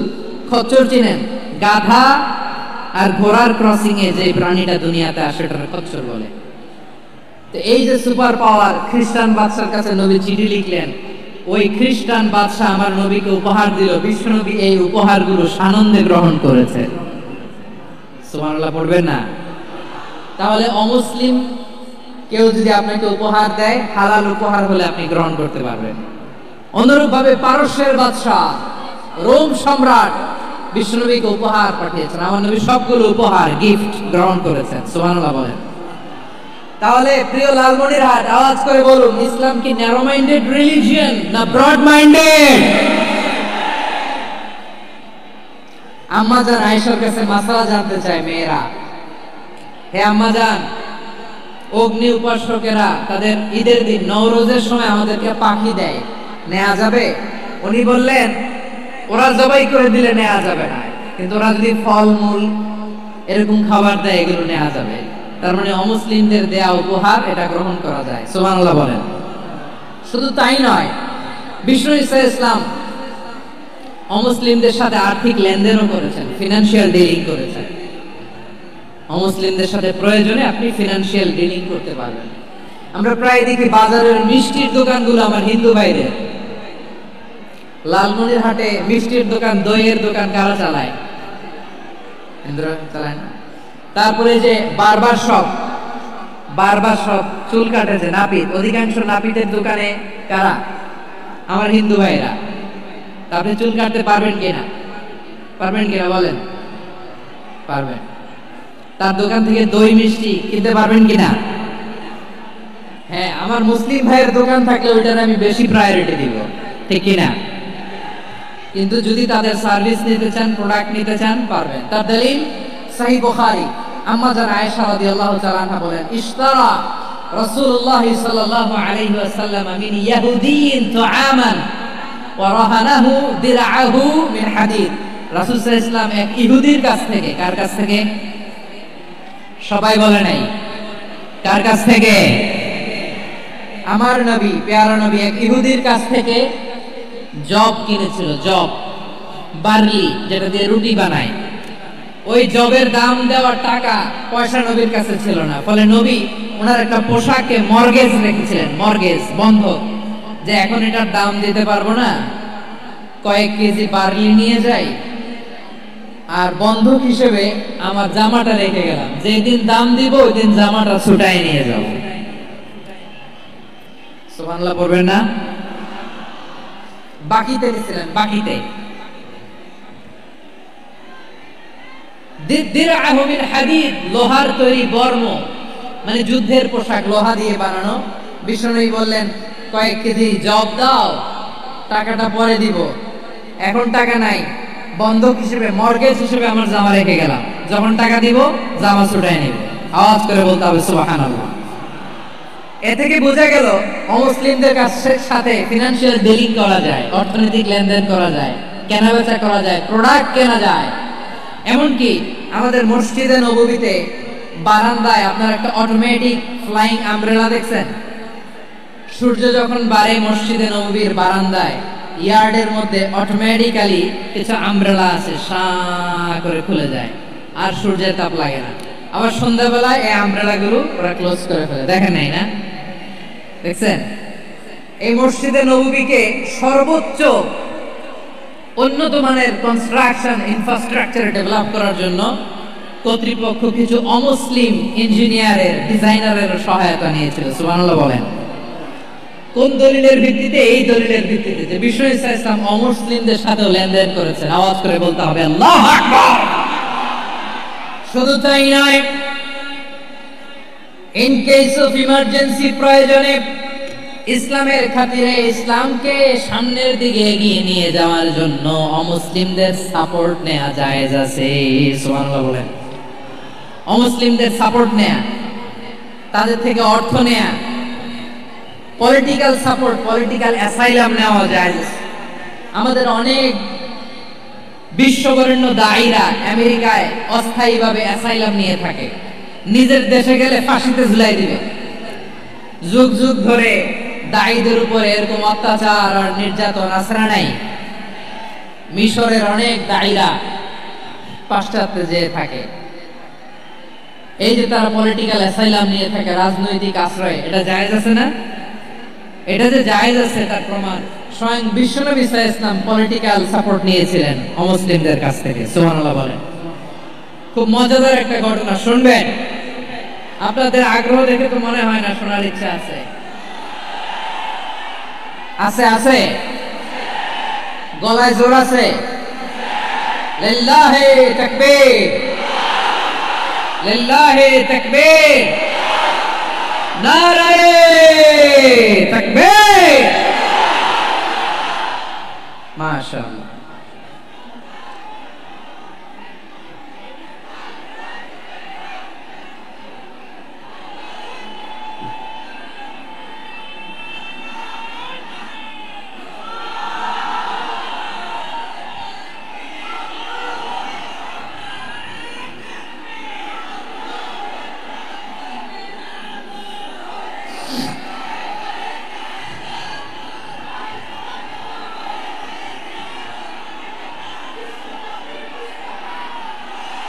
মাশাআল্লাহ, মাশাআল্লাহ। থামুন, থামুন আমার ভাইরা। বিশ্বনবীর বয়স তখন প্রায় 51 বছর। কত বছর? বিশ্বনবীর সবচেয়ে কাছের মানুষ খাদিজা রাদিয়াল্লাহু তাআলা আনহা ইন্তেকাল করেছেন। বিশ্বনবী বড্ড কষ্ট পেলেন, হৃদয়টা ভেঙে খান খান। যিনি ঘরের ভেতরে বিশ্বনবীকে সান্ত্বনা দিতেন, ভালোবাসা দিতেন, বাইরে গেলে কুরাইশরা বকাঝকা করে, অত্যাচার করে, কিন্তু আম্মা জান খাদিজা রাদিয়াল্লাহু তাআলা আনহা ঘরটারে এমন শান্তির নীড় বানায় রেখেছেন, এই ঘরের ভিতরে ঢুকলে বিশ্বনবীর কলিজাটা ঠান্ডা হয়ে যেত। এজন্য রব্বুল আলামিন বলেন, খাদিজা, ও আমার বান্দি খাদিজা, জান্নাতে এমন স্পেশাল একটা ঘর আমি তোমার জন্য রেডি করে রেখেছি। ওই ঘরের মধ্যে কোনো আওয়াজ নাই, ওই ঘরের মধ্যে কোনো নয়েজ নাই, ওই ঘরে কোনো বিশৃঙ্খলা নাই।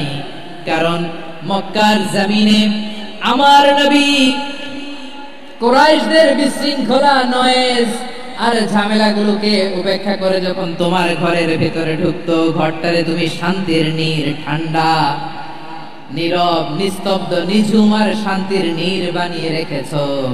এজন্য জান্নাতে স্পেশাল একটা শান্তির নীর আমি তোমারে উপহার দেব। ওই প্রিয়তমা স্ত্রী খাদিজা ইন্তেকাল করলেন, বিশ্বনবীর হৃদয় ভেঙে খান খান। আবার ওনার চাচা আবু তালেব ইন্তেকাল করলেন, যিনি পলিটিক্যাল শেল্টার দিতেন নবীকে। কে দিতেন? আবু তালেবের ভয়ে, বিশ্বনবীর এই চাচার ভয়ে কোন মুশরিক নবীর গায়ে হাত দেওয়ার সাহস পায় নাই। এখন স্ত্রীও নাই, চাচাও নাই, নবীকে আশ্রয় দেওয়ার কেউ নাই, নবীর চারদিকে অন্ধকার। নবী এখন কই যাবেন? আমার পেয়ারা নবী নতুন স্টেশন খুঁজতেছেন, নতুন দাওয়াতি প্ল্যাটফর্ম খুঁজতেছেন। তিনি যায়েদ বিন হারেসা রাদিয়াল্লাহু তাআলা আনহুকে নিয়ে মক্কার পাশের একটা নেইবরিং সিটি তায়েফে চলে গেলেন। কোথায় চলে গেলেন? লালমনিরহাটের ভাইয়ের আওয়াজ করে বলেন, কোথায় গেলেন? তায়েফে চলে গেলেন দিনের দাওয়াত দেওয়ার জন্য। কি দেওয়ার জন্য? নাকি জমি কিনতে গেছিলেন? জমি কিনতে, দুনিয়ার যশ খ্যাতির জন্য, নিজের কোনো লাভের জন্য? তায়েফবাসীদেরকে জাহান্নামের আগুন থেকে বাঁচানোর জন্য। আওয়াজ করে বলতে হবে ঠিক কি না? বিশ্বনবী বিশাল মরুপথ, পাহাড়ি পথ পাড়ি দিয়ে তায়েফের মরুজমিনে গেলেন কোরআনের দাওয়াত নিয়ে, ইমানের দাওয়াত নিয়ে।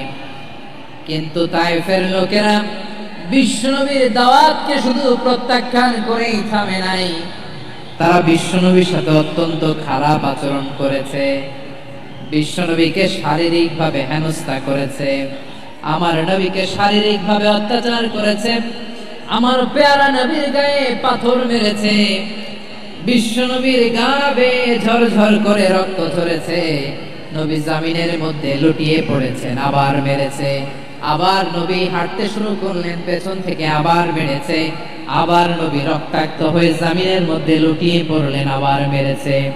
বিশ্বনবীর মতো এত সুশ্রী মানব, বিশ্বনবীর মতো এত শুভ্র মানব, বিশ্বনবীর মতো এমন চমৎকার দেহাবয়ব দিয়ে রব্বুল আলামিন কাউকে বানান নাই। এরকম চমৎকার মানুষটাকে তারা তায়েফের ওই জমিনে রক্তাক্ত করেছে। বিশ্বনবী দুনিয়ার কোনো স্বার্থের জন্য সেখানে যান নাই, নিজের কোনো লাভের জন্য, প্রাপ্তির জন্য যান নাই, তায়েফবাসীদের জাহান্নামের আগুন থেকে বাঁচাতে গিয়েছেন। ঠিক কিনা বলেন? খেনা খেয়ে দিন প্রচারের কাজে নিজেকে দিয়েছ বিলিয়ে, তায়েফের কাফিরেরা চিনল না সে আলো, দুষ্ট ছেলেদের পিছু দিল লেলিয়ে, পাথরের আঘাতে ক্ষত বিক্ষত হয়ে সারা শরীর থেকে রক্ত ঝরে। হে রাসূল তোমাকে ভুলি আমি কেমন করে, হে রাসূল তোমাকে ভুলি আমি কেমন করে। পারেন না আপনারা? ধরুন আমার সাথে। হাজার ব্যথা বেদনার পরে ফিরে আসনি তুমি আপন ঘরে, দিনের আলো তুমি ছড়িয়ে দিতে চলে গেলে মদিনায় মক্কা ছেড়ে। হে রাসূল তোমাকে ভুলি আমি কেমন করে, হে রাসূল তোমাকে ভুলি আমি কেমন করে। ঠিক কিনা বলে? প্রিয় ভাইরা, তায়েফের ছেলেরা নবীকে রক্তাক্ত করলো। আমার নবী কই যাবে? কই যাবে? মক্কায় জায়গা নাই, তায়েফে জায়গা নাই। তায়েফ থেকে ভারাক্রান্ত মন নিয়ে আমার নবী মক্কায় ফিরে আসলেন। বিশ্ব নবী মক্কায় ঢুকতে পারেন না। মক্কার মরুভূমির দিকে তাকিয়ে, উপত্যকার দিকে তাকিয়ে বিশ্বনবী ধাঁধা করে কাঁদেন, ঝরঝর করে। নবীর চেহারা মোবারক থেকে চোখের পানিগুলো বেয়ে বেয়ে পড়ে। আমার জন্মস্থান, আমার শৈশব, কৈশোর, যৌবন কেটেছে এই মক্কায়। আমার এলাকায় আমি ঢুকতে পারি না। বিশ্বনবী মক্কার অনতি দূরে দাঁড়িয়ে যায়েদকে পাঠালেন, যায়েদ যাও দেখো কেউ আমাকে সাপোর্ট করার মতো আছে কিনা, যাও অমুকের কাছে যাও। যায়েদ গেলেন, তারাও প্রত্যাখ্যান করে ফিরিয়ে দেয়। বিশ্বনবী বললেন যাও অমুক লোকের কাছে যাও, তিনিও প্রত্যাখ্যান করে ফিরিয়ে দিলেন। কেউ বিশ্বনবীকে আশ্রয় দিতে রাজি হয় না। নিজ জন্মভূমিতে বিতাড়িত বিশ্বনবী, সর্বশেষ বিশ্বনবী বললেন যাও মুতঈম ইবনে আদির ঘরে যাও। মুতঈম ইবনে আদি মুশরিক, তার কাছে যাও। গেলেন, মুতঈম ইবনে আদি রাজি হয়ে গেল। সুবহানাল্লাহ বলেন। দেখেন অনেক বিপদের সময় আমি নিজে সাক্ষী, সামাজিক ভাবে রাজনৈতিক ভাবে কত ঝঞ্ঝা, কত ষড়যন্ত্র, কত কনস্পাইরেসি পারি দিয়ে আমাদেরকে সামনে এগিয়ে যেতে হয়। এই শত্রুদের ভেতরেও একজনকে দাঁড় করিয়ে দেয় যে আল্লাহর কোরআনের জন্য রেডি হয়ে যায়। পড়েন সুবহানাল্লাহ। মুতঈম ইবনে আদি, আল্লাহ তার মনকে নরম করে দিলেন। মুতঈম বলে মুহাম্মদ আমি তোমাকে আশ্রয় দিব। তার দুই ছেলেকে পাঠালেন, যাও খোলা তলোয়ার নিয়ে স্কট দিয়ে গার্ড অফ অনার দিয়ে মুহাম্মদকে মক্কায় ঢুকাও আর বলো আমি আমান দেব। আমান কি দিব? আমান মানে সিকিউরিটি, নিরাপত্তা। সিকিউরিটি ছাড়া, আমান দেওয়া ছাড়া কেউ থাকতে পারতো না মক্কায়। দুই ছেলে বিষ্ণু ইসলামকে নিয়ে আসলো। নবী কাবার চারদিকে তাওয়াফ করলেন, নামাজ পড়লেন। আবু জাহেল, উতবা, শাইবা, ওয়ালিদ ইবনে মুগীরা সবাই দেখে, কেউ কিছু করতে পারে না। কারণ মুতঈম ইবনে আদি ঘোষণা দিয়েছেন আমি মুহাম্মদকে আমান দিয়েছি, মুহাম্মদের গায়ে যেন কেউ স্পর্শ না করে। আওয়াজ করে পড়েন সুবহানাল্লাহ। নবীর এই বিপদ কালে মুহূর্তে মুতঈমের হৃদয়টারে নরম করে দিল কে? আচ্ছা লালমনিরহাটের ভাইরা বলেন, এই মুতঈম কি মুসলিম ছিল না মুশরিক? সবাই বলতে হবে মুসলিম না মুশরিক? তাহলে মুশরিকের কাছ থেকে নবী পলিটিক্যাল অ্যাসাইলাম, আধুনিক রাষ্ট্রবিজ্ঞানের ভাষায় পলিটিক্যাল অ্যাসাইলাম যেটাকে বলে রাজনৈতিক আশ্রয়, ওনার আমান বা নিরাপত্তার এই ঘোষণায় তিনি মক্কায় ঢুকলেন। যতদিন নিরাপত্তা ছিল ছিলেন। মুতঈম যখন মারা গেল বিষ্ণু ইসলাম হিজরত করে মদিনায় চলে গেলেন। সুবহানাল্লাহ। কিন্তু মুতঈম যে বিশ্বনবীর উপকার করছে এটা বিশ্বনবী বলে নাই। আমাদের অনেকে আছে উপকার করার পরে আর খেয়াল থাকে না, খাওয়ার পরে গলা দিয়ে নামলে আর খেয়াল থাকে না। এরকম আছে না নাই? আমার নবী বলে নাই। বদরের প্রান্তরে 70 জন কাফেরকে যখন বন্দী করে বিশ্বনবীর সামনে হাঁটু গেড়ে দাঁড় করানো হলো, বসানো হলো, 70 জন কাফের। কয়জন? বিশ্বনবী তাদের দিকে তাকিয়ে বললেন, সহিহ বুখারীর বর্ণনা, লাউ কানাল মুতঈম ইবনে আদি হাইয়ান সুম্মা কাল্লামানি হাউলাই নাতনা লা তারাকতুহুম লাহু। বদরের প্রান্তরে 70 জন বন্দী কাফিরের দিকে তাকিয়ে আমার নবী বললেন, আজকে মুতঈম ইবনে আদি যদি বেঁচে থাকতো আর তোমাদের 70 জনের ব্যাপারে যদি মুতঈম এক বাক্যে একটা সুপারিশ করত, তার সম্মানে আজকে তোদের সবাইকে আমি মাফ করে দিতাম। সুবহানাল্লাহ নাই? ওই যে চিল্লাচিল্লি যে কথা বোঝে নাই, কোন জিনিস মিস করছে ওরা নিজেরাও বোঝে নাই। বিশ্বনবী মুতঈমের এই সাহায্যের কথা বলে নাই। 70 জন মুশরিক হাঁটু গেড়ে বসা, নবী চাইলে এখনই এক্সিকিউশন অর্ডার দিতে পারে। তিনি বললেন, আজকে যদি মুতঈম বেঁচে থাকতো আর মুতঈম যদি তোদের জন্য সুপারিশ করতে, এই আবর্জনাগুলোর ব্যাপারে সুপারিশ করতে, আমি মুহূর্তেই তোদেরকে এমনি মাফ করে দিতাম। এবার বলেন, ইসলাম কি ন্যারো মাইন্ডেড না ব্রড মাইন্ডেড? শুধু তাই নয়, যাকে যে সম্মান দেয়ার আমার নবী দিতেন, হোক আস্তিক হোক নাস্তিক, হোক মুসলিম হোক অমুসলিম। বিষ্ণু ইসলাম যখন রোমান সম্রাটের কাছে চিঠি লিখেছেন, আমার প্রিয় লালমনিরহাটের ভাইয়েরা অল্প কয়েক মিনিট কয়েকটা জরুরি কথা বলবো, এদিকে তাকান, এদিকে তাকান।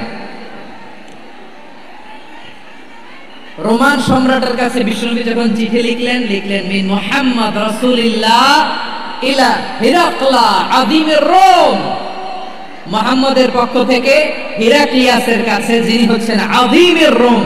এটা নবী নিজ থেকে বানায় লিখছেন অতিরিক্ত সম্মান দিয়ে। কোন রাষ্ট্রপ্রধান যখন আসে তাদেরকে আমরা কি বলি জানেন? তার নামের শেষে HE এটা লিখতে হয় H.E. মানে হিজ এক্সেলেন্সি। কি লেখে? হিজ এক্সেলেন্সি অথবা ইউর হাইনেস, ইউর ম্যাজেস্টি। দেখেন, বিশ্বনবী সাল্লাল্লাহু আলাইহি ওয়াসাল্লাম সব নবীদেরও নবী। তিনি একজন মুশরিক খ্রিস্টান সম্রাট, রোমান সম্রাটের কাছে চিঠি লিখতে যায়, লিখতেছে ইলা হিরাকলা আযীমির রোম, হিরাক্লিয়াসের কাছে আমার চিঠি, যিনি রোমের আযীম, হিজ হাইনেস, মানে রোমের অনেক সম্মানিত এক বাহাদুর। আওয়াজ করে বলেন সুবহানাল্লাহ। তার মানে যাকে যে সম্মান দেয় এটা বিশ্বনবী দিতেন। এমনকি যে ইহুদিরা ভালো ছিল, এই ইহুদিদেরও প্রশংসা করেছেন বিশ্বনবী মুহাম্মদুর রাসূলুল্লাহ সাল্লাল্লাহু আলাইহি ওয়াসাল্লাম। এক ইহুদির প্রশংসা করেছেন বিশ্বনবী। ইহুদি কার? কার? আমি তো আমার ভাইয়ের প্রশংসা করি না, আমি তো এক আলেম আরেক আলেমরে স্পেস দেই না, আমি তো এক দায়ী আরেক দায়ীর সাথে বসতে চাই না। আমার নবী ইহুদির প্রশংসা করে। কার প্রশংসা? ওই ইহুদির নাম ছিল মুখাইরিক। সিরাত গ্রন্থ ঘাটলে পাবেন। তিনি বলেছেন মুখাইরিক খায়রু ইয়াহুদ, Mukhayriq is the best of the Jews, জুইশদের মধ্যে সে সবচেয়ে ভালো। কেন প্রশংসা করলেন তার? এর কারণ মদিনা চার্টারে কথা ছিল সব ধর্মের মুসলিম, মুশরিক, ইহুদিরা মিলে মদিনাকে রক্ষা করবে। কিন্তু তৃতীয় হিজরিতে যখন উহুদের যুদ্ধ শুরু হলো, সবার কথা ছিল যেই আক্রমণ করে আমরা মদিনাকে বাঁচাবো। কোন শহরকে বাঁচাবো? মদিনাকে। কিন্তু কুরাইশরা যখন অ্যাটাক করলো, ইহুদিরা আর আসে না, ইহুদিরা আর বেরোয় না। বিষ্ণু বলেন, ওহে ইহুদিরা, তোমরা না চুক্তি করলে আমার সাথে যে মদিনা বাঁচাতে সবাই ঝাঁপিয়ে পড়বো, আসো। একটা ইহুদিও বেরোয় না, কেউ আসে না সেদিন, একজন ছাড়া। তার নাম মুখাইরিক। তার নাম কি? মুখাইরিক বাহাদুরের মতো ঘোড়সওয়ার হয়ে বেরিয়ে গেলেন এবং বললেন, গোটা ইহুদি সাম্রাজ্যের একজনও যদি না আসে, আমি মুখাইরিককে কেউ ঘরে আটকে রাখতে পারবে না। বেরিয়ে আসলেন, এসে বললেন, আমি মুহাম্মদের পক্ষে যুদ্ধ করব। আমি মারা গেলে আমার সম্পদ আমার উত্তরাধিকারীরা পাবে না, আমার সম্পদ তোমরা মুহাম্মদকে দিয়ে দিবা। সুবহানাল্লাহ বলেন। উহুদের ময়দানে 70 জন মুসলমান শহীদ হলো। এই ইহুদি সেও মুসলমানের পক্ষে যুদ্ধ করে নিহত হলো। সুবহানাল্লাহ বলেন। মুসলিমদের লাশ যখন নিয়ে আসা হলো, এই মুখাইরিকের লাশও নিয়ে আসা হলো। মুসলিমদের লাশের পাশে মুখাইরিকের লাশ দেখে বিশ্বনবী মুখাইরিকের প্রতি অনেক খুশি হলেন। আর বিশ্বনবী খুশি হয়ে বললেন, মুখাইরিক খায়রু ইয়াহুদ, মুখাইরিক যদিও তুমি ইহুদি, তারপরে তুমি সব ইহুদিদের মধ্যে সেরা ইহুদি। পড়েন সুবহানাল্লাহ। আমার নবী ইহুদিকেও সম্মান দিতে কার্পণ্য করে নাই। আওয়াজ করে বলেন আল্লাহু আকবার। প্রিয় ভাইরা, এবার সর্বশেষ আওয়াজ করে বলেন, ইসলাম কি ন্যারো মাইন্ডেড নাকি ব্রড মাইন্ডেড? সবাই বলেন, ন্যারো মাইন্ডেড না ব্রড মাইন্ডেড? এজন্য অমুসলিম হইলেই তারা আমাদের শত্রু নয়। শত্রু কারা? এই লালমনির হাটের ভাইরা শুনেন, শত্রু কারা? যে সমস্ত অমুসলিম আমাদেরকে নিশ্চিহ্ন করে দিতে চায়, যে সমস্ত অমুসলিম আমাদের ভূখণ্ড থেকে আমাদেরকে তাড়িয়ে দিতে চায়, যে সমস্ত অমুসলিম আমার ধর্ম নিয়ে তুচ্ছতাচ্ছিল্য করে চিল্লায় বলেন ঠিক না, তারা আমাদের শত্রু। সাধারণ অমুসলিমরা আমার শত্রু নয়। এই যে হিন্দুরা থাকে এরা আমার ভাই, বৌদ্ধরা আমার ভাই, খ্রিস্টানরা আমার ভাই, ইহুদিরা আমার ভাই। তারা দিনই ভাই নয়, তারা মায়ের পেটের ভাই নয়, তারা মানবিক দিক থেকে ভাই। ও মানুষ, আমিও মানুষ। ইসলাম মানুষকে সম্মান করে, চিল্লায় বলো ঠিক না। যারাই আমাদের ইসলামকে নিশ্চিহ্ন করতে চায় তাদের বিরুদ্ধে আমাদের সংগ্রাম। আওয়াজ করে বলতে হবে ঠিক না। ওই সমস্ত দুর্বৃত্তদের সাথে আমাদের কোনো সম্পর্ক নাই। আমরা যদি ঐক্যবদ্ধ থাকতে পারি, ওই দুর্বৃত্তরা চান্স পাবে না। আমরা ঐক্যবদ্ধ থাকতে রাজি আছি। লালমনির হাটের ভাইরা, আমরা ঐক্যবদ্ধ থাকলে ওই দুর্বৃত্তদের কালো হাত ভেঙে দিতে আমাদের সময় লাগবে না। তাদের কালো হাত ভেঙে দিতে রাজি আছে মুসলমান? কারা কারা রাজি তো হাত তুলে দেখাও।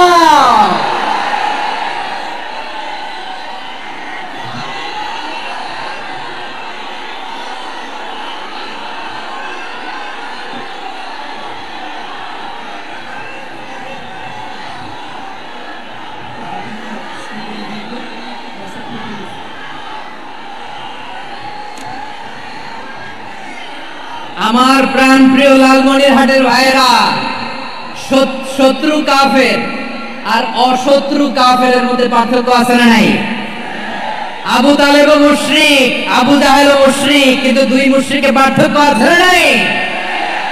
আবু তালেব নবীর চাচা মুশরিক, মারা গিয়েছে মুশরিক অবস্থায়, কিন্তু আজীবন আমার নবীকে আগলে রেখেছে, আমার নবীকে সাপোর্ট করেছে, ভালোবেসেছে।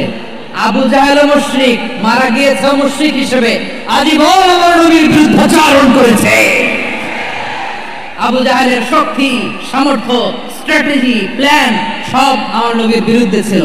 আবু জাহেলের কারণে একটা দিন শান্তিতে আমার নবী মক্কায় ঘুমাতে পারে না। চিল্লায় বলেন ঠিক কিনা? এজন্য রব্বুল আলামিন বলেন, লা ইয়ানহাকুমুল্লাহু আনিল্লাযীনা লাম ইউকাতিলুকুম ফিদ-দীনি ওয়া লাম ইউখরিজুকুম মিন দিয়ারিকুম আন তাবাররুহুম ওয়া তুকসিতু ইলাইহিম ইন্নাল্লাহা ইউহিব্বুল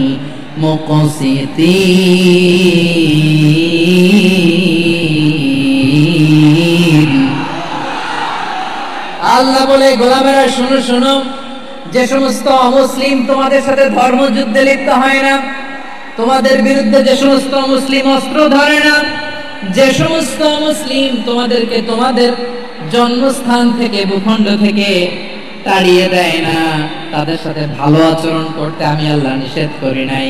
তাদের সাথে সদাচরণে কোনো নিষেধাজ্ঞা নাই, বরং তাদের সাথে সদাচরণ করো, এটাই আমি আল্লাহ চাই। তাহলে আমার যে অমুসলিমরা আমাদের সাথে শত্রুতা করে না, তুচ্ছতাচ্ছিল্য করে না, আমাদের ভূমি থেকে আমাদেরকে উচ্ছেদ করতে চায় না, আমাদের বিরুদ্ধে অস্ত্র ধরে না, ওই অমুসলিম ভাইদের সাথে আমাদের কোনো দ্বন্দ্ব আছে? কোনো বিরোধ আছে? বরং আছে ভালোবাসা। বরং আছে কি? এই ভালোবাসা দিয়ে আমরা বিশ্ব জয় করবো। রাজি আছে মুসলমান? আমাদের পুঁজি ভালোবাসা। আমাদের পুঁজি কি? এবার আওয়াজ করে বলেন, আমার এই পুরো আলোচনা থেকে the religious coexistence, peaceful coexistence, শান্তিপূর্ণ সহাবস্থান, কমিউনাল হারমোনি, এই সাম্প্রদায়িক সম্প্রীতি, এই আলোচনা থেকে কি বুঝলেন? ইসলাম কি ন্যারো মাইন্ডেড না ব্রড মাইন্ডেড?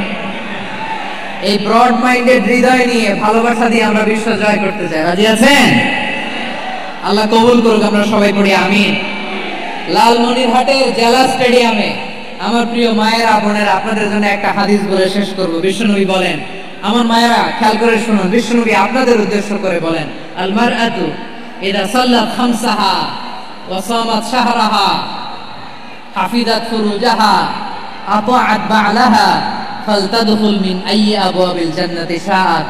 বিশ্বনবী বলেন, ও রমণীরা, ও নারীরা, যে সমস্ত নারী এই চারটা কাজ করবে, এই চারটা কাজের গ্যারান্টি দিবে, তাদেরকে জান্নাতের 8টা দরজার গ্যারান্টি দেয়া হবে।